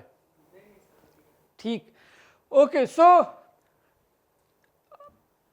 अच्छा, दूसरा इसमें उन्होंने क्या किया, फेडरल लेजिस्लेटिव लिस्ट पार्ट 2 में जो है, जो कि council of common interest control करती है, उसको 10 न्यू सब्जेक्ट्स दिए गए। ये जो कंकरेंट लिस्ट रिमूव हुई ना, वो सारी की सारी सूबों को नहीं गई, उसमें से 10 तो उधर चलेगा ना CCI को, और CCI है ये जो कॉन्स्टिट्यूशन को पढ़ते हैं, फेडरल लेजिस्लेटिव लिस्ट के पार्ट 1 और 2 हैं, उसमें जो पार्ट 2 है उसको हैंडल करती है CCI, council of common interest. और काउंसिल ऑफ कॉमन इंटरेस्ट जो है उसमें बेसिकली जो आपका यानी प्राइम मिनिस्टर है वो उसको हेड करता है, और चारों जो चीफ मिनिस्टर्स हैं आपके वो उसके मेंबर्स होते हैं, और फिर 4 कैबिनेट के मेंबर्स भी उसका हिस्सा होते हैं, और मिल के वो इंटर प्रोविंशियल कोऑर्डिनेशन का काम एक तरह से वो करती हैं। हम वैसे ये एक और सब्जेक्ट है इंटर गवर्नमेंटल गवर्नेंस इन पाकिस्तान, और उसमें हमारे पास फिर इंटर प्रोविंशियल कोऑर्डिनेशन IPC भी डिवीजन भी है, और CCI council of common interest भी है। अच्छा, ये बहरहाल तो CCI फर्स्ट टाइम वाइब्रेंट बनी, जो कि पहले नहीं थी, कॉन्स्टिट्यूशन में मौजूद थी लेकिन उस तरह से फंक्शनल नहीं थी, इसको फंक्शनल बनाया गया। और दूसरा, सेनेट के पावर्स को इंक्रीज़ किया गया, जो कि बहुत अच्छी एक बात हुई कि powers of the oversight over the executive first time हुआ, कि प्राइम मिनिस्टर और कैबिनेट जो है वो रिस्पॉन्सिबल बने सेनेट को भी। पहले सिर्फ नेशनल असेंबली को रिस्पॉन्सिबल थे, अब वो सेनेट को भी रिस्पॉन्सिबल हैं। सेनेट यानी उनको बुला सकती है, उनसे क्वेश्चन कर सकती है, उस पर जो है वो सेनेटर्स जो हैं वो अभी उन पर सवाल कर सकते हैं। वो पहले सिर्फ जो राइट था वो जो है वो नेशनल असेंबली को हासिल था। अच्छा, अब ये जो सारी चेंज हुई, इसने जो है वो अनहैप्पी कर दिया हमारी इस्टेब्लिशमेंट को, यानी ये जो तब्दीली आई 7th NFC अवार्ड और जो है वो 18th अमेंडमेंट ने, उसने खुश नहीं किया। इस्लामाबाद बहुत इससे जो है वो नाखुश हुआ कि ये जो चीज़ की गई है बहुत गलत हुआ है और बहुत बड़ा मसला बना है। और जिस तरह से ये एक सोहेल वड़ाइच ने 2018 में एक आर्टिकल लिखा जिसमें उन्होंने कहा कि इस्टेब्लिशमेंट के हिसाब से ये 18th amendment is more dangerous than the 6 point formula. ये शायद थोड़ा सा मुबालगा आराई कर गए हों, लेकिन बहरहाल बहुत उसका जो है वो यहाँ पे इस्लामाबाद में इस अमेंडमेंट से बहुत ज़्यादा मसले मसाइल हैं, आप लोगों तक भी पहुँचे होंगे ज़रूर। अच्छा, इसमें जो सबसे बड़ा मसला है जो इस्लामाबाद को मेरे हिसाब से, वो NFC अवार्ड से है 18th अमेंडमेंट से ज़्यादा। 18th अमेंडमेंट में ठीक है, प्रोविंशियल ऑटोनॉमी कुछ सब्जेक्ट जो है वो ज़्यादा चले गए हैं, वो भी गलत हुआ है, लेकिन वो ठीक है, खैर है, इतना बड़ा मसला नहीं। ये ज़्यादा मसला है क्योंकि इस पर काफ़ी, यानी ये जो चीज़ें मैं आपको दिखा रहा हूँ ये चीज़ें वेल रिपोर्टेड हैं, मीडिया में आ चुकी हैं, कोई मैं झकी छुपी यानी वो कोई अंदर की बात नहीं बता रहा, ये ओपन हैं बिल्कुल, कि the vertical distribution under 7th MC award is a matter of national security as it leaves not enough resources at the hands of the federal government to meet the increasing expenditure on debt servicing, defense and maintaining law and order. अच्छा, इस पे आपको पता शायद हो कि IMF ने भी कहा कि ये वाला जो आपका जो वर्टिकल डिस्ट्रीब्यूशन है इसको चेंज करने की ज़रूरत है क्योंकि इसकी वजह से आपको प्रॉब्लम्स हैं। ये IMF का भी स्टेटमेंट है, ऑन रिकॉर्ड है ये भी सारी चीज़। इस पे काफ़ी मसले हैं, और ये बेसिकली जो आप सब सुनते हैं बहुत ज़्यादा 18th अमेंडमेंट पे जो मसला, उसमें सबसे की जो है वो ये है, ये वाला पार्ट। क्योंकि 7th NFC अवार्ड में को 18th अमेंडमेंट एक तरह से प्रोटेक्शन देती है, और 18th अमेंडमेंट ये कहती है कि भाई प्रोविंसेस के पावर्स आप बढ़ा सकते हैं, घटा नहीं सकते। इसको चेंज करने की ज़रूरत है, ये यानी इस्लामाबाद समझता है, और इसकी वजह से बहुत से सोल्यूशन दिए गए। For example, even prime minister Imran Khan जब थे उन्होंने भी कहा था कि 18th amendment for limiting authority to craft a national strategy to deal with the pandemic के ज़माने में आपको याद होगा कि ये भाई कहा गया कि 18th अमेंडमेंट बहुत बड़ी हर्डल है जिसकी वजह से हम एक यानी जॉइंट स्ट्रेटजी नहीं बना सकते, और सिंध गवर्नमेंट और सेंट्रल गवर्नमेंट के जो इश्यूज थे आपको याद होगा, एक बहुत बड़ा इशू रहा। अच्छा, इसका सोल्यूशन क्या फिर बताया गया? सोल्यूशन ये है कि भाई ख़त्म कर दें इसको, 18th अमेंडमेंट को ही ख़त्म कर दें, या फिर अगर ख़त्म नहीं कर सकते तो इसकी वो वाली क्लास जो मैं आपको बता रहा हूँ जिसमें वो है कि भाई उसके पावर जो है उसको कम से कम आप रिमूव कर दें। Reduce provincial share in the NFC, ये बेसिक डिमांड ये है। या फिर अगर आप सारा ही कुछ नहीं करते तो फिर प्रेसिडेंशियल सिस्टम ले आए, लाइन सारी यानी वो बिल्डोजर चला के साफ कर दें, फिर नए सिर्फ बात होगी। So that is it. यानी ये जो है वो, अब देखें आपको इससे समझ में आता है कि फॉर एग्जाम्पल अभी रिसेंटली क्राइसिस हो रहे हैं, अभी आपका जो है वो जो नो कॉन्फिडेंस मूव हुई, उसके बाद जो न्यू गवर्नमेंट है, और रिसेंटली सुप्रीम कोर्ट के जजमेंट्स, ये सारा कुछ, उस कॉन्टेक्स्ट में भी रज़ा रब्बानी ने एक बात की कि जो है वो जो हमारा जो पार्लियामेंट्री सिस्टम है और फेडरल सिस्टम जो है, that can come under threat. So इस तरह का जो चक्कर है वो सारा हमारे पास है, और हम देखते हैं कि यानी जो हमारी जो फ्रेजाइल डेमोक्रेसी है वो बार बार जो है वो फेडरलिज्म के लिए मसले मसाइल पैदा करती है। So this is my contention कि जो डेमोक्रेसी और फेडरलिज्म है उनका एक दूसरे से बहुत गहरा ताल्लुक है, और बेहतर डेमोक्रेसी बेहतर फेडरलिज्म जो है वो दे सकती है। और हमारे साथ दोनों के साथ मसले हैं तो दोनों ही मसले बहुत ही गंभीर बन जाते हैं जब एक दूसरे के साथ वो मिलते हैं। Thank you. तो क्वेश्चंस फिर हम लेंगे जी। 4 दफ़ा मार्शल लॉ लगा है, तो जितने भी मार्शल लॉ एडमिनिस्ट्रेटर थे या चीफ मार्शल लॉ थे, तो सबको हम मार्शल लॉ डिक्टेटर कहते हैं, लेकिन अयूब खान वाहिद हैं जिन्हें हम चीफ मार्शल लॉ एडमिनिस्ट्रेटर कहते हैं। तो ये क्या ख़ास वजह है? ये तो मेरे ख्याल में ये थोड़ा सा डेजिग्नेशन का था कि उस वक्त जो है वो 73 में भुट्टो साहब के ज़माने में ये चीफ वाला वर्ड निकाल के उसको थोड़ा सा चीफ ऑफ आर्मी स्टाफ, और ये डेजिग्नेशन का वो चक्कर है जो कि पहले नहीं था, वो बाद में चेंज हुआ, इस वजह से। बाकी सेम है, मेरी जो नॉलेज है इसके हवाले से। ठीक। और एक क्वेश्चन ये है कि बाज़ औक़ात बड़े राइटर लिखते भी हैं कि जो मुशर्रफ ने लगाई थी वो मार्शल लॉ नहीं था, इमरजेंसी थी। तो आपकी नज़र में क्या है? अच्छा, इसमें देखें, कान को इधर से पकड़ें या उधर से पकड़ें, नाम का फ़र्क है, बाकी मीनिंग तो वही है ना। यानी इमरजेंसी को आप डिक्लेयर करके सारे पावर्स ख़त्म कर दें, सारे पावर्स अपने पास ले आएँ, उसको इमरजेंसी कहें या उसको मार्शल लॉ कहें। ये असल में ये हुआ कि जो है जब पहले 2 मार्शल लॉज आए तो उनको मार्शल लॉज कहा गया, और मार्शल लॉ का नेम ज़्यादा वो फेमस है इस वजह से था। अब वो लेकिन वो प्रॉब्लमेटाइज हो गया, तो मुशर्रफ साहब आए तो उन्होंने थोड़ा सा सॉफिस्टिकेटेड उसको नाम देने की कोशिश की कि नहीं मार्शल लॉ नहीं है, इमरजेंसी है। तो वो उन्होंने, क्योंकि इमरजेंसी का तो एक और भी चक्कर है कि इमरजेंसी का वर्ड कॉन्स्टिट्यूशन में मौजूद है, तो थोड़ा सा उसको जिस तरह इस्लामिक टच होता है, ये कॉन्स्टिट्यूशनल टच उन्होंने दिया है उसको। लास्ट क्वेश्चन मेरा ये है कि ये पर्सनल आपका पॉइंट ऑफ व्यू है कि बड़े दिनों से ना एक डिबेट चल रही है कि मुल्क में प्रेसिडेंशियल सिस्टम होना चाहिए या पार्लियामेंट्री, तो आपकी पर्सनल राय क्या है, उसकी वजह क्या है? अच्छा, मेरे हिसाब से जो है वो, यानी इस पर मैं पोजीशन देखें, इसमें जो ये डिसीजन करने का इख्तियार जो है वो मेरा किसी एज ए एकेडमिक नहीं है। ये इख्तियार जो है वो पाकिस्तान के लोगों का है, और वो इख्तियार पाकिस्तान की पार्लियामेंट को है हासिल, वो कर सकते हैं।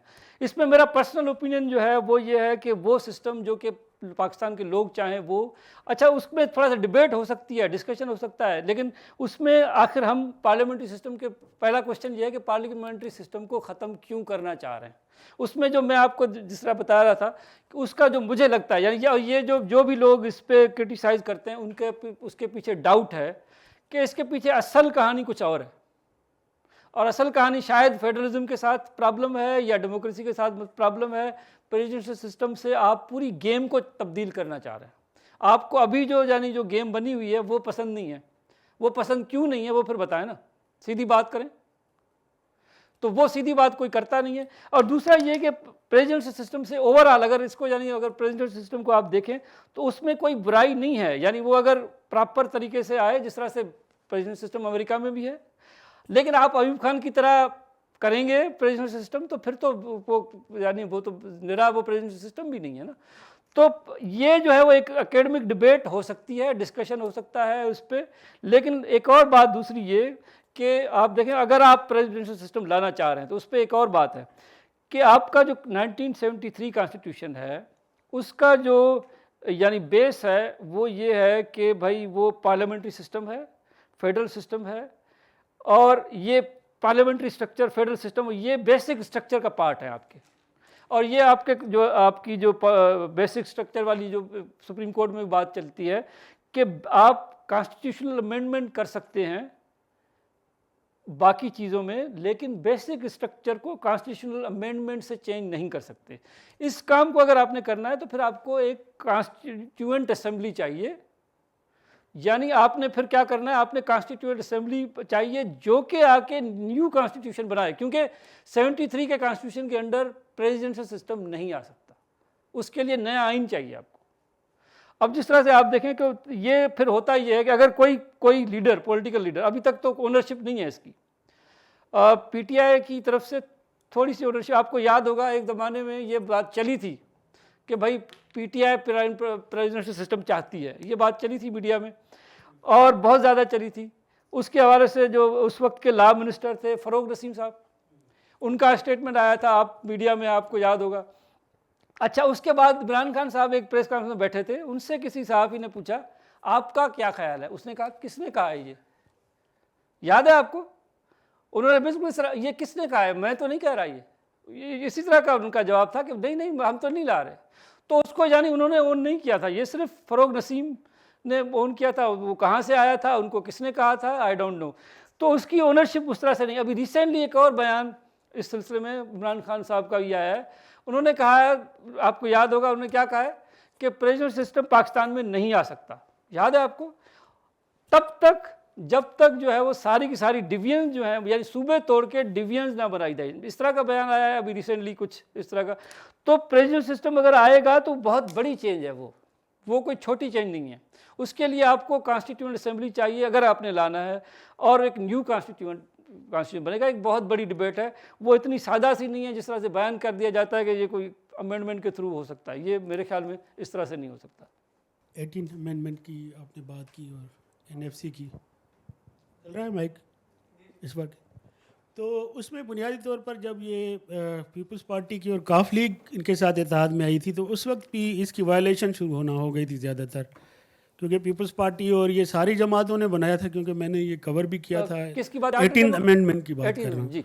तो उसके बाद इसकी वायलेशन इस तरह हुई कि एजुकेशन की भी मिनिस्ट्री नाम थोड़ा चेंज करके बनाई गई, हेल्थ की भी बनाई गई, और तकरीबन सारी एक अपना एग्रीकल्चर, फूड जो भी हैं चीज़ें जो प्रोविंसेस को ट्रांसफ़र करनी थी, वो सारी उसकी बन गई और अभी तक चल रही हैं वो।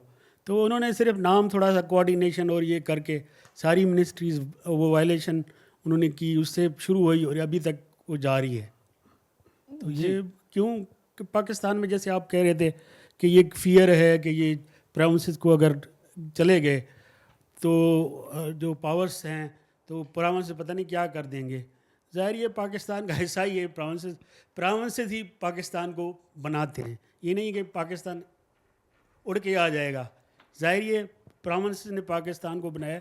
तो प्रोविंसेस के हवाले से काफ़ी यहाँ पर ख़ास करके अभी, क्योंकि एक और बात भी है कि प्रोविंसेस ने जो इनको ऑटोनॉमी मिली है फिस्कल, तो उसमें ये हुआ फ़ायदा कि जैसे अब लाहौर में मेट्रो वगैरह बनाई दी उन्होंने, तो अगर ये वफाक के पास होते तो शायद मुश्किल से ये बना, क्योंकि प्रोविंस ने उनकी फेडरेशन ने भी हेल्प की है। लेकिन ये जो है अब पंजाब भी इवें नहीं चाहेगा, क्योंकि पंजाब को ज़्यादातर कहते हैं कि यूनिटरी फॉर्म ऑफ गवर्नमेंट या इस तरह के वहाँ पर लोग सपोर्ट करते हैं इसको। लेकिन अब मैं समझता हूँ शायद क्योंकि पंजाब में भी ये लोगों में एक है कि ऑटोनॉमी प्रोविंसेस को हो रही है, ये एक अच्छी बात है मेरे ख्याल में। अच्छा, ठीक, ओके। सवाल, लेकिन मेरे ख्याल में सवाल तो इसमें नहीं था कोई। सर थोड़ा सा हिस्ट्री से रिलेटेड मेरा क्वेश्चन है। मुस्लिम लीग बिफोर पार्टीशन जब फेडरल स्ट्रक्चर डिमांड कर रही थी जी इंडिया के लिए, तो उसमें उनकी कंटेंशन शायद ये थी कि इंडिया में क्योंकि ढेर सारी माइनॉरिटीज़ हैं, तो उनको उनके राइट्स को प्रॉपरली एड्रेस करने के लिए एक फेडरल स्ट्रक्चर ऑफ गवर्नमेंट होना चाहिए। लेकिन साथ ही साथ वो टू नेशन थेरी को भी एम्फेसाइज कर रहे थे। अब टू नेशन थेरी की रो से हम मतलब सारे Pakistani we are Muslims and are one nation, तो अगर इसको एक्सेप्ट कर लिया जाए तो मतलब ये कितनी बड़ी रुकावट रही है टू नेशन थेरी या ब्रॉडली रिलीजन एवोल्यूशन के लिए, evolution of a federal structure in Pakistan? Thank you, बहुत अच्छा क्वेश्चन है। अच्छा, इसमें देखिए एक और चीज़, मैं वो था शायद इस स्लाइड में था लेकिन मैं वो उस पर फोकस नहीं कर पाया, वो ये कि ये जो टू नेशन और वन नेशन वाला चक्कर है ये बहुत इम्पॉर्टेंट इसमें है। लेकिन अब माइनॉरिटी की भी डेफिनेशन, क्योंकि पाकिस्तान में अब जब माइनॉरिटी का वर्ड आता है तो हमारे दिमाग में सिर्फ रिलीजियस माइनॉरिटी उभर कर आती है, लेकिन माइनॉरिटी सिर्फ रिलीजियस नहीं होती। माइनॉरिटी एथनिक भी हो सकती है, माइनॉरिटी कोई और भी यानी उसका हो सकता है बेसिस, माइनॉरिटी की बेस कोई भी हो सकती है।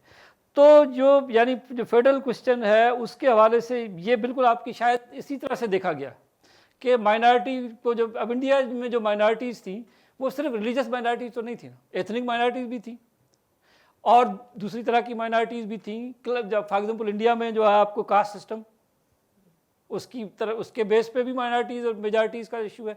तो फेडरलिज्म तो आपको ये जो सारे जो क्लस्टर ऑफ माइनॉरिटीज़ हैं उसका आंसर प्रोवाइड करता है ना।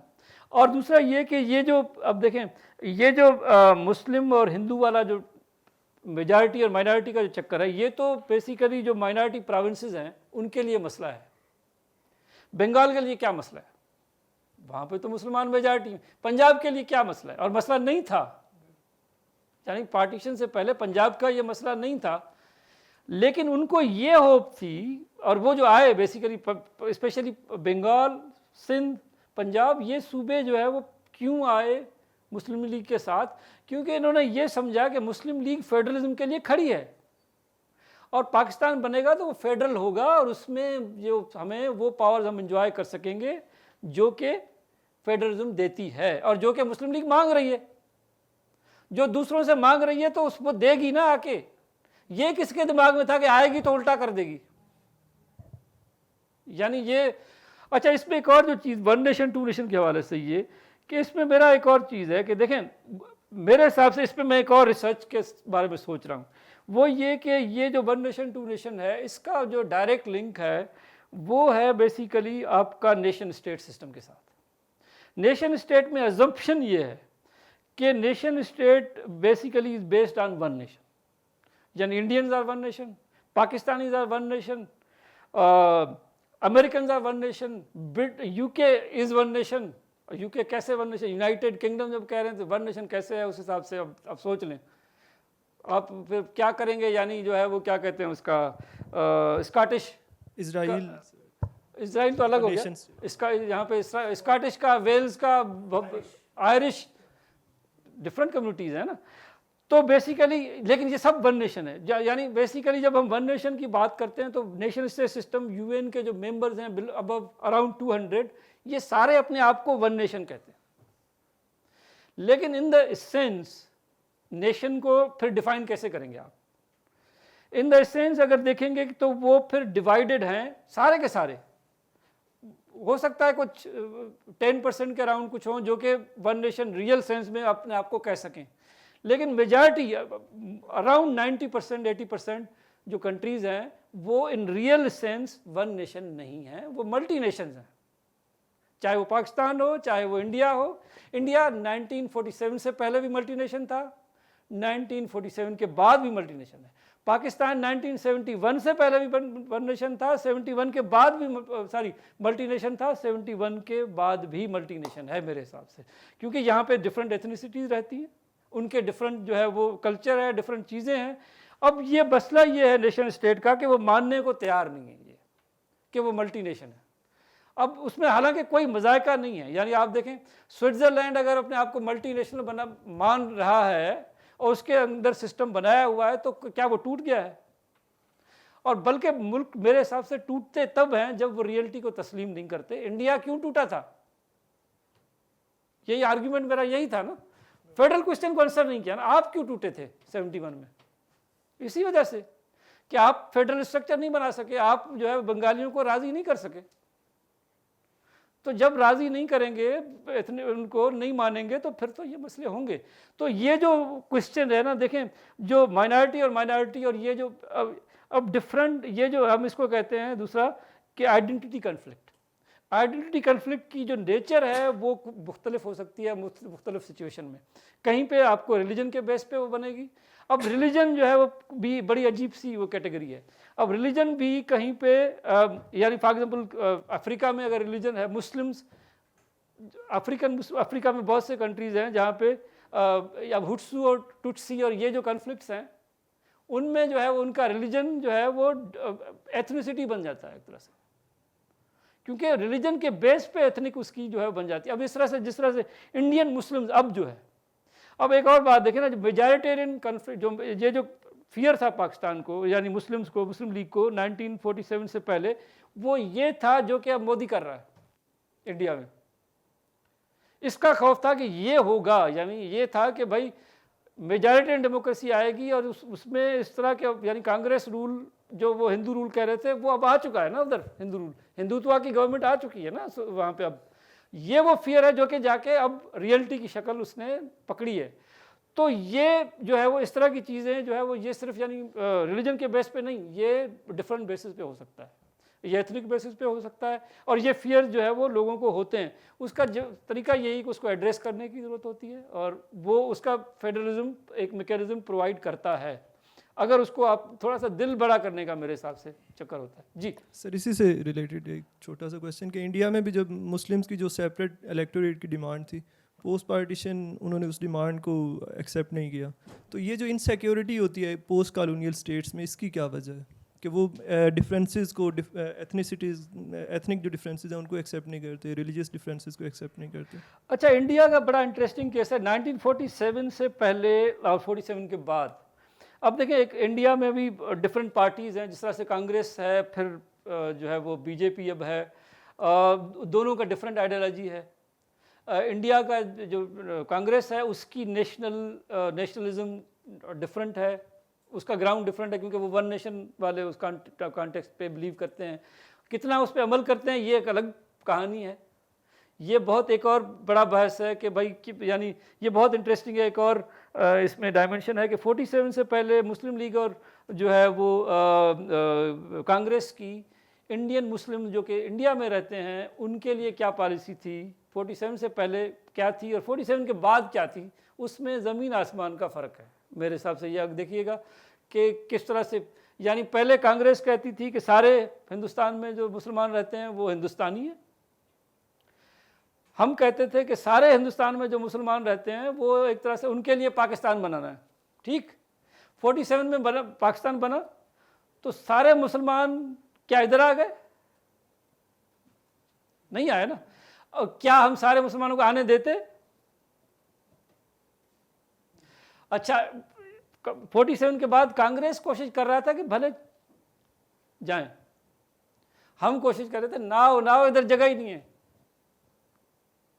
तो ये जो रियलिटीज़ हैं वो थोड़ी सी यानी आइडियोलॉजिकली तो आप बात कर देते हैं, लेकिन जब रियलिटी फेस करते हैं तो वो उसके डायमेंशन अपने होते हैं।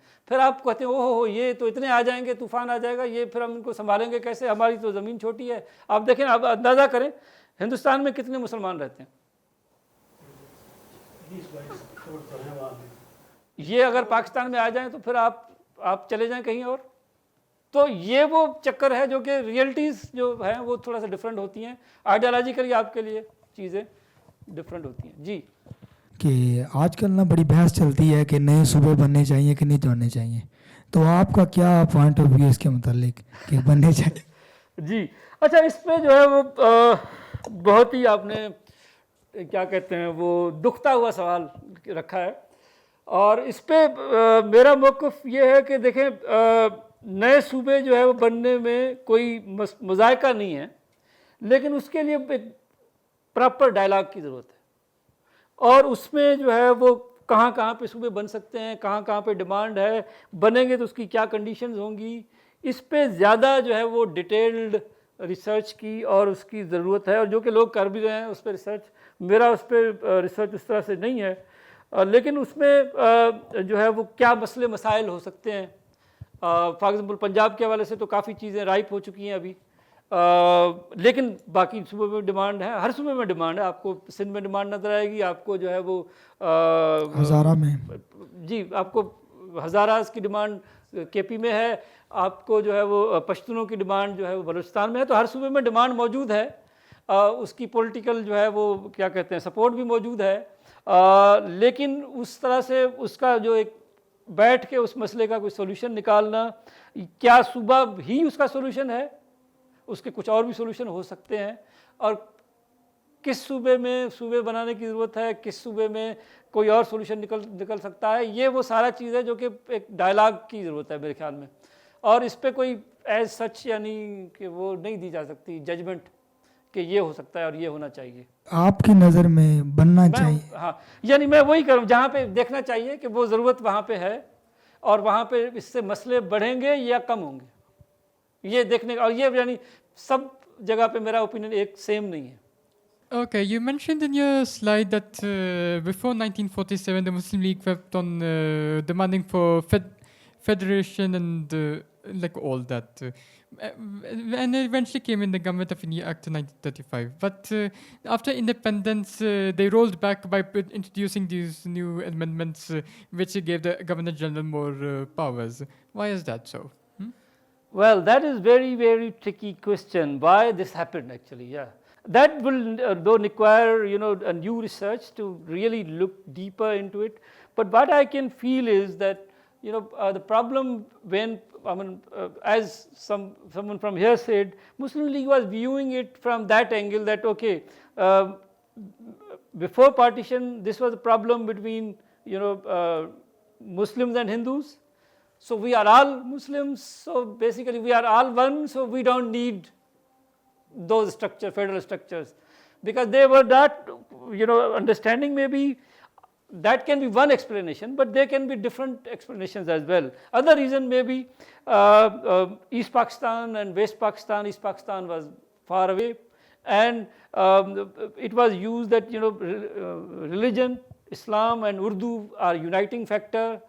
So under that umbrella we should keep them in a sort of unitary structure rather than giving them more freedom. That will create more problems. This is another I would say misunderstanding in Islamabad especially, that if we give more power to the provinces, then demands of separation will increase, which is actually not the case in my understanding, because it is proven in the history in the other parts of the world, especially Switzerland, etc., that by giving more autonomy you can pacify the demands of the people of that area, and you can keep them with yourself. Like Switzerland is a very interesting case, because if you know about Switzerland, there are communities, Germans, there are French, Italian, and there are borders with Italy, Germany and France. Yes.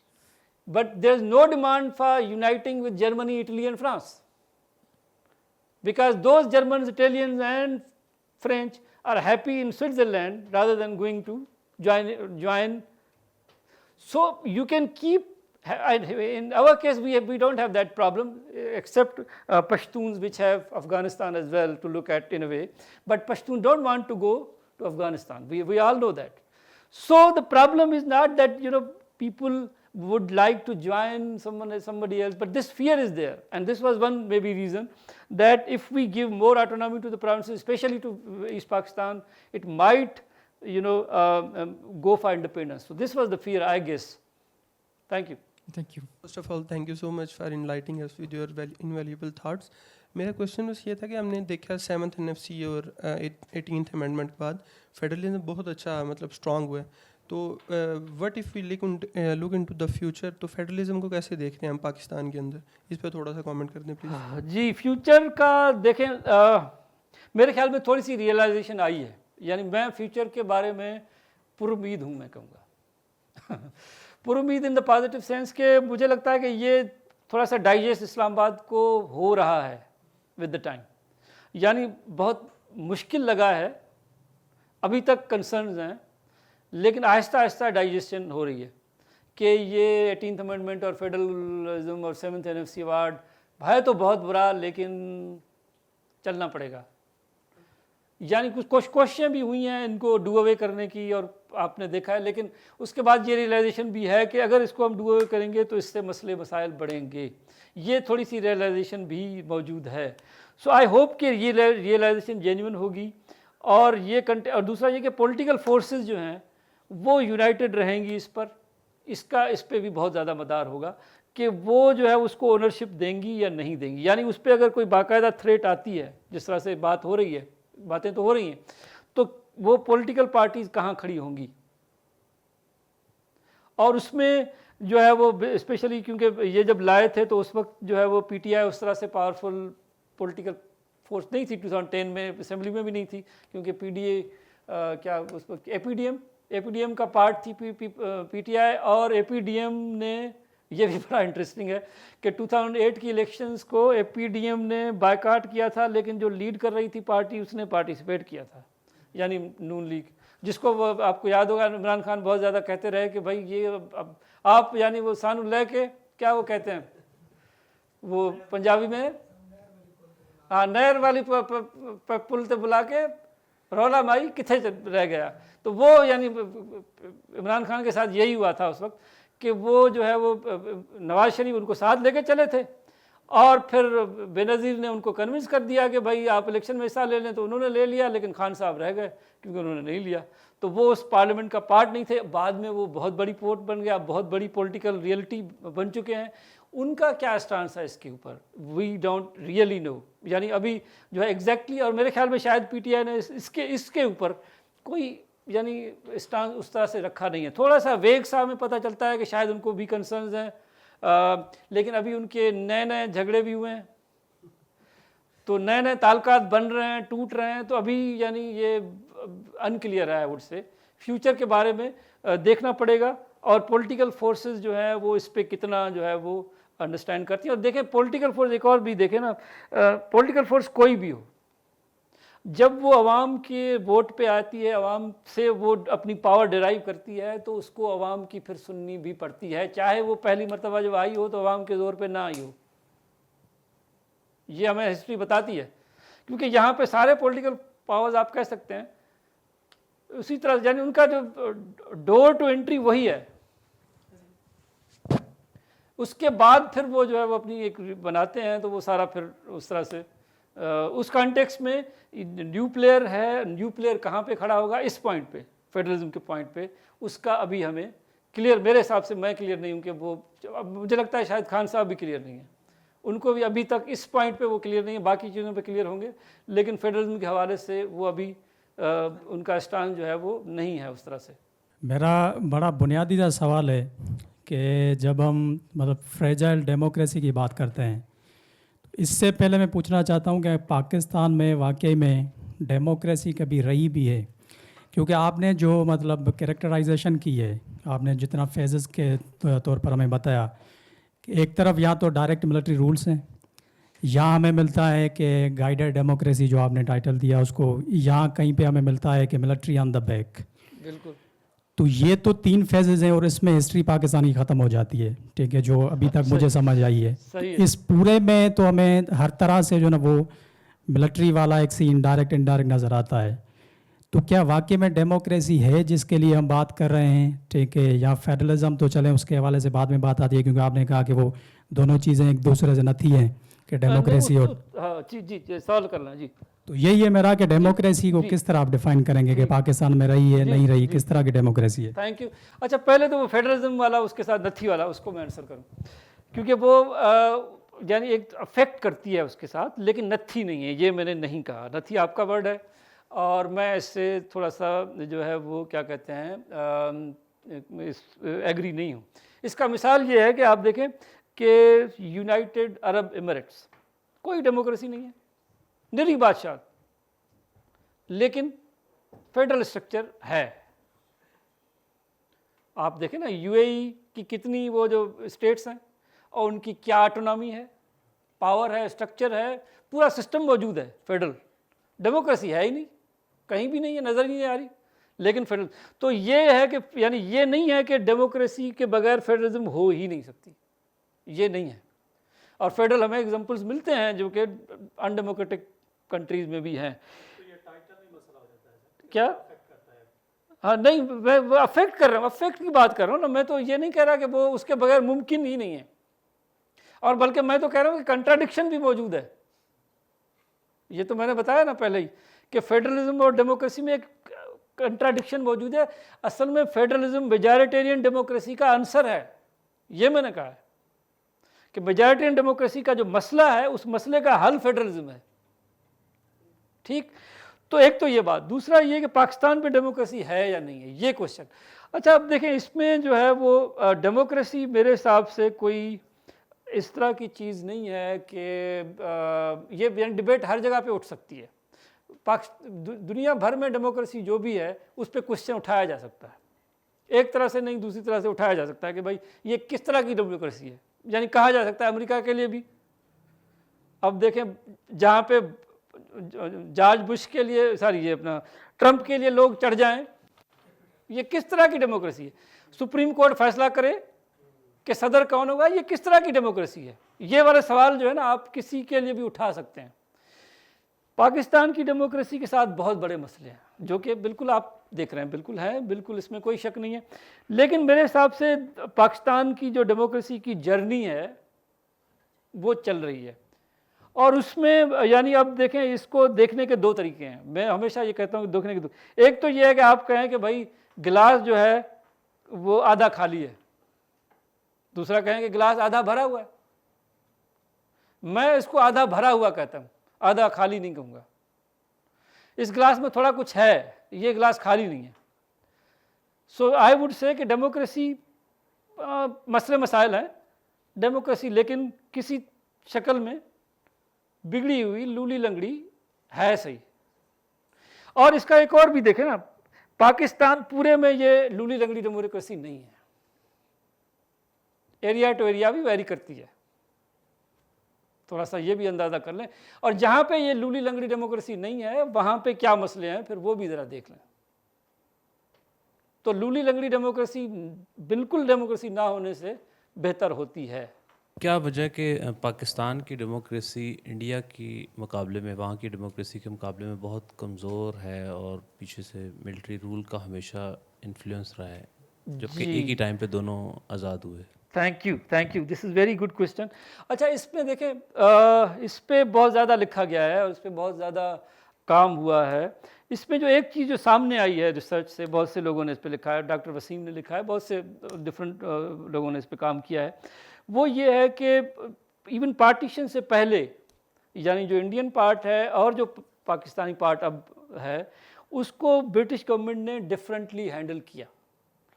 वो इस तरह से कि आप देखें, जो ये जो पार्ट है बेसिकली, अब आप इसको ज़रा सा सोच कर दिमाग में लाएं कि 1937 तक सिंध प्रोविंस नहीं था। ये अपना क्या नाम है इसका, बलूचिस्तान तो 70 में सूबा बना। NWFP 1903-4 तक सूबा नहीं था, ठीक, यानी 20th सेंचुरी तक सूबा ही नहीं था। सूबा क्या था, ये अब जो पाकिस्तान है उसमें से सूबा कौन सा था? पंजाब एक ही सूबा था, ठीक, सिर्फ एक सूबा था, बाकी सूबे नहीं थे। ये बाद के बने या लेट बिल्कुल एंड में जाके बने या फिर। अच्छा, इसमें एक और जो पॉलिसी थी जिसको हम कहते हैं नॉर्दर्न फ्रंटियर पॉलिसी ब्रिटिश की, वो ये थी कि ब्रिटिश एम्पायर को ख़तरा है किससे? रशियन एम्पायर से। और रशियन एम्पायर कैसे एंटर होगी? थ्रू अफ़गानिस्तान। और ये जो अभी तक वो हमारा जियो स्ट्रेटेजिक थिंकिंग वही है, अफ़गानिस्तान से एंटर होगी और पंजाब के थ्रू ये पूरा फिर दिल्ली और सारा कुछ। और दिल्ली क्या है? वो क्राउन है, यही है ना, ज्वेल के, वो क्या वर्डिंग है, हाँ, तो वो ज्वेल इन द क्राउन है, jewel in the British crown. Jewel in the British crown कीमती चीज़ है, उसको बचाना है। उसके लिए ये जो कीड़े मकोड़े जो हम लोग हैं, यहाँ पे फौजी सिस्टम होगा और हम लोग बेसिकली बचाएंगे उस ज्वेल को जो कि दिल्ली में रखा हुआ है। ये हमारा ड्यूटी थी। और इसी वजह से आपको पता है कि मार्शल रेसेस डिक्लेयर किए गए। पश्तून और जो है पंजाबी मार्शल रेसेस होंगे, जंग करेंगे ना, ये बचाएंगे हमें। नॉर्दर्न फ्रंटियर का पॉलिसी, कश्मीर का क्या मसला है? यही मसला है ना बेसिकली। तो इस एरिया में जो डेमोक्रेटिक रिफॉर्म जो बाकी एरिया में दिए गए उस तरह से नहीं दिए गए उस वक्त भी। इसको थोड़ा सा मिलिट्री और ब्यूरोक्रेसी के अंडर में ज़्यादा रखा गया, बाकी इंडिया को डिफरेंटली ट्रीट किया गया। अच्छा, इसमें आप देखें ईस्ट बंगाल और वेस्ट पाकिस्तान में यही तो फ़र्क है। ईस्ट पाकिस्तान में ये स्ट्रक्चर, वो नॉर्दर्न फ्रंटियर का पार्ट नहीं था, वो तो फिर अलग से, यानी वो क्या कहते हैं उसको, वो तो एक और, वहाँ से उस तरफ से तो कोई थ्रेट नहीं था ना रशिया का। तो इस वजह से वो जो, और वहाँ पे पॉलिटिकल जो ऑर्गेनाइजेशन थी वो डिफरेंट थी। पॉलिटिकल सिस्टम डिफरेंट था और सारा स्ट्रक्चर डिफरेंट था, क्लास स्ट्रक्चर डिफरेंट था, सारी डेवलपमेंट डिफरेंट थी। तो इस तरह से पाकिस्तान जब बना तो उसके लिए जो है एक तो मसला ये था कि वो जो हिस्टोरिकल जो लेगेसी थी हमारी, ब्रिटिश लेगेसी, उसने हमें बहुत ज़्यादा एक प्रॉब्लम दिया कि हमें वो एक्सपीरियंस नहीं था। दूसरा ये कि जो एडमिनिस्ट्रेटिव एक्सपीरियंस है मुस्लिम लीग का, वो भी उस तरह से नहीं था। यानी आप देखें कांग्रेस जो है वो उसको एडमिनिस्ट्रेटिव एक्सपीरियंस काफ़ी मुस्लिम लीग के बनस्बत ज़्यादा है। और दूसरा ये कि मुस्लिम लीग तो यानी 1940 से पहले कोई बास पार्टी भी नहीं है ना, हिस्ट्री है ना ये, तो वो तो सिर्फ जो है वो माइनॉरिटी प्रोविंसेस में एग्जिस्ट करती है। आप देखें 37 के इलेक्शन का रिजल्ट उठा के देख लें, यूपी के अलावा मुस्लिम लीग किधर है, कौन से सूबे में, नज़र ही नहीं आती। 46 में आके वो सूबों में एंटर होती है बाकी पाकिस्तान के। तो इस वजह से उसको ना तो वो यानी वो मास मूवमेंट थी, उस तरह का वो स्ट्रक्चर था, पॉलिटिकल लीडरशिप उस तरह से वेल एस्टेब्लिश नहीं थी, ये सारे मसले थे लाजमन। तो फिर जब उसको स्टेट को चलाना फ्रॉम द स्क्रैच, ये बहुत बड़ा एक था। और वाकई ये कहते भी हैं कि जिस तरह से पाकिस्तान, ये मोथ ईटन पाकिस्तान जिस तरह से वो मिला और जो था उसको फिर चलाना और उसको बचाना, और यही वो था ना डर। और फिर कश्मीर कन्फ्लिक्ट, इंडिया खा जाएगा, मार देगा, ये सारे चीज़ें वो उसको साथ मिलाएं तो फिर आपको समझ में आता है कि ये क्यों हुआ है हमारे साथ इस तरह से। चंद एक ऑनलाइन क्वेश्चंस देख लेते हैं। जी। ज़्यादातर मौज़ूआत आप ऑलरेडी कवर कर चुके हैं, चाहे वो सदारती निज़ाम से मुतल्लिक हो या नए सूबों के क़याम से मुतल्लिक। दो एक अलबत्ता मैं रख देता हूँ आप क्या कहें। दानिश मिर्ज़ा पूछ रहे हैं, पार्लिमानी निज़ाम हुकूमत में हर बिल या कानून मंजूर करवाने के लिए प्राइम मिनिस्टर को अपनी पार्टी या जो इत्तेहादी पार्टियाँ उनके मेंबरान के वोट की ज़रूरत होती है, और यूँ हर बार इन मेंबरान की जायज़ या नाजायज़ या ज़ाती मुतालबात और डिमांड्स भी फिर उनको मानने पड़ जाते हैं। तो इस मसले का क्या हल है? वज़ीर आज़म को ताकत कैसे मुयस्सर आएगी? अच्छा, इसमें देखें एक तो चीज़ है कि दो चीज़ें हैं इसमें।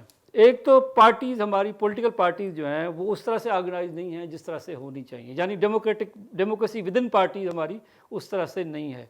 अगर वो उस तरह से डेमोक्रेटिक प्रोसेस का हिस्सा हो, उस तरह से हो, तो शायद ये मसला उस तरह से ना हो। दूसरा ये कि आप देखें ये जो डेमोक्रेसी है ये निगोशिएशंस का आर्ट है दुनिया भर में। और अब स्विट्ज़रलैंड का जो जिस तरह से बात हो रही थी, वहाँ पे भी तो जब कैबिनेट बनती है तो वो आपको पता है कि वहाँ पे क्या होता है, वहाँ पे कोलिशन गवर्नमेंट होती है और उसमें क्या होता है कि उसमें मिनिस्ट्रीज डिवाइडेड होती हैं, एक पार्टी की कुछ मिनिस्ट्री, दूसरी पार्टी की कुछ मिनिस्ट्री, दूसरी, और ये हमेशा होता है। यानी एक बार ये नहीं है कि एक साल में ये हुआ दूसरे साल में, नहीं, ये हमेशा इसी तरह से है। और उसमें बल्कि ये भी है कि भाई जो प्राइम मिनिस्टर है 6 महीने इस पार्टी का होगा, 6 महीने उस पार्टी का होगा, 6 महीने उस पार्टी का होगा, इस तरह भी है।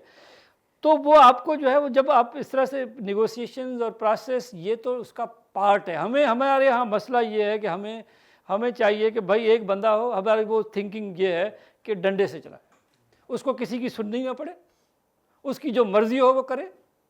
ये वो थिंकिंग है जो प्रॉब्लम है असल में।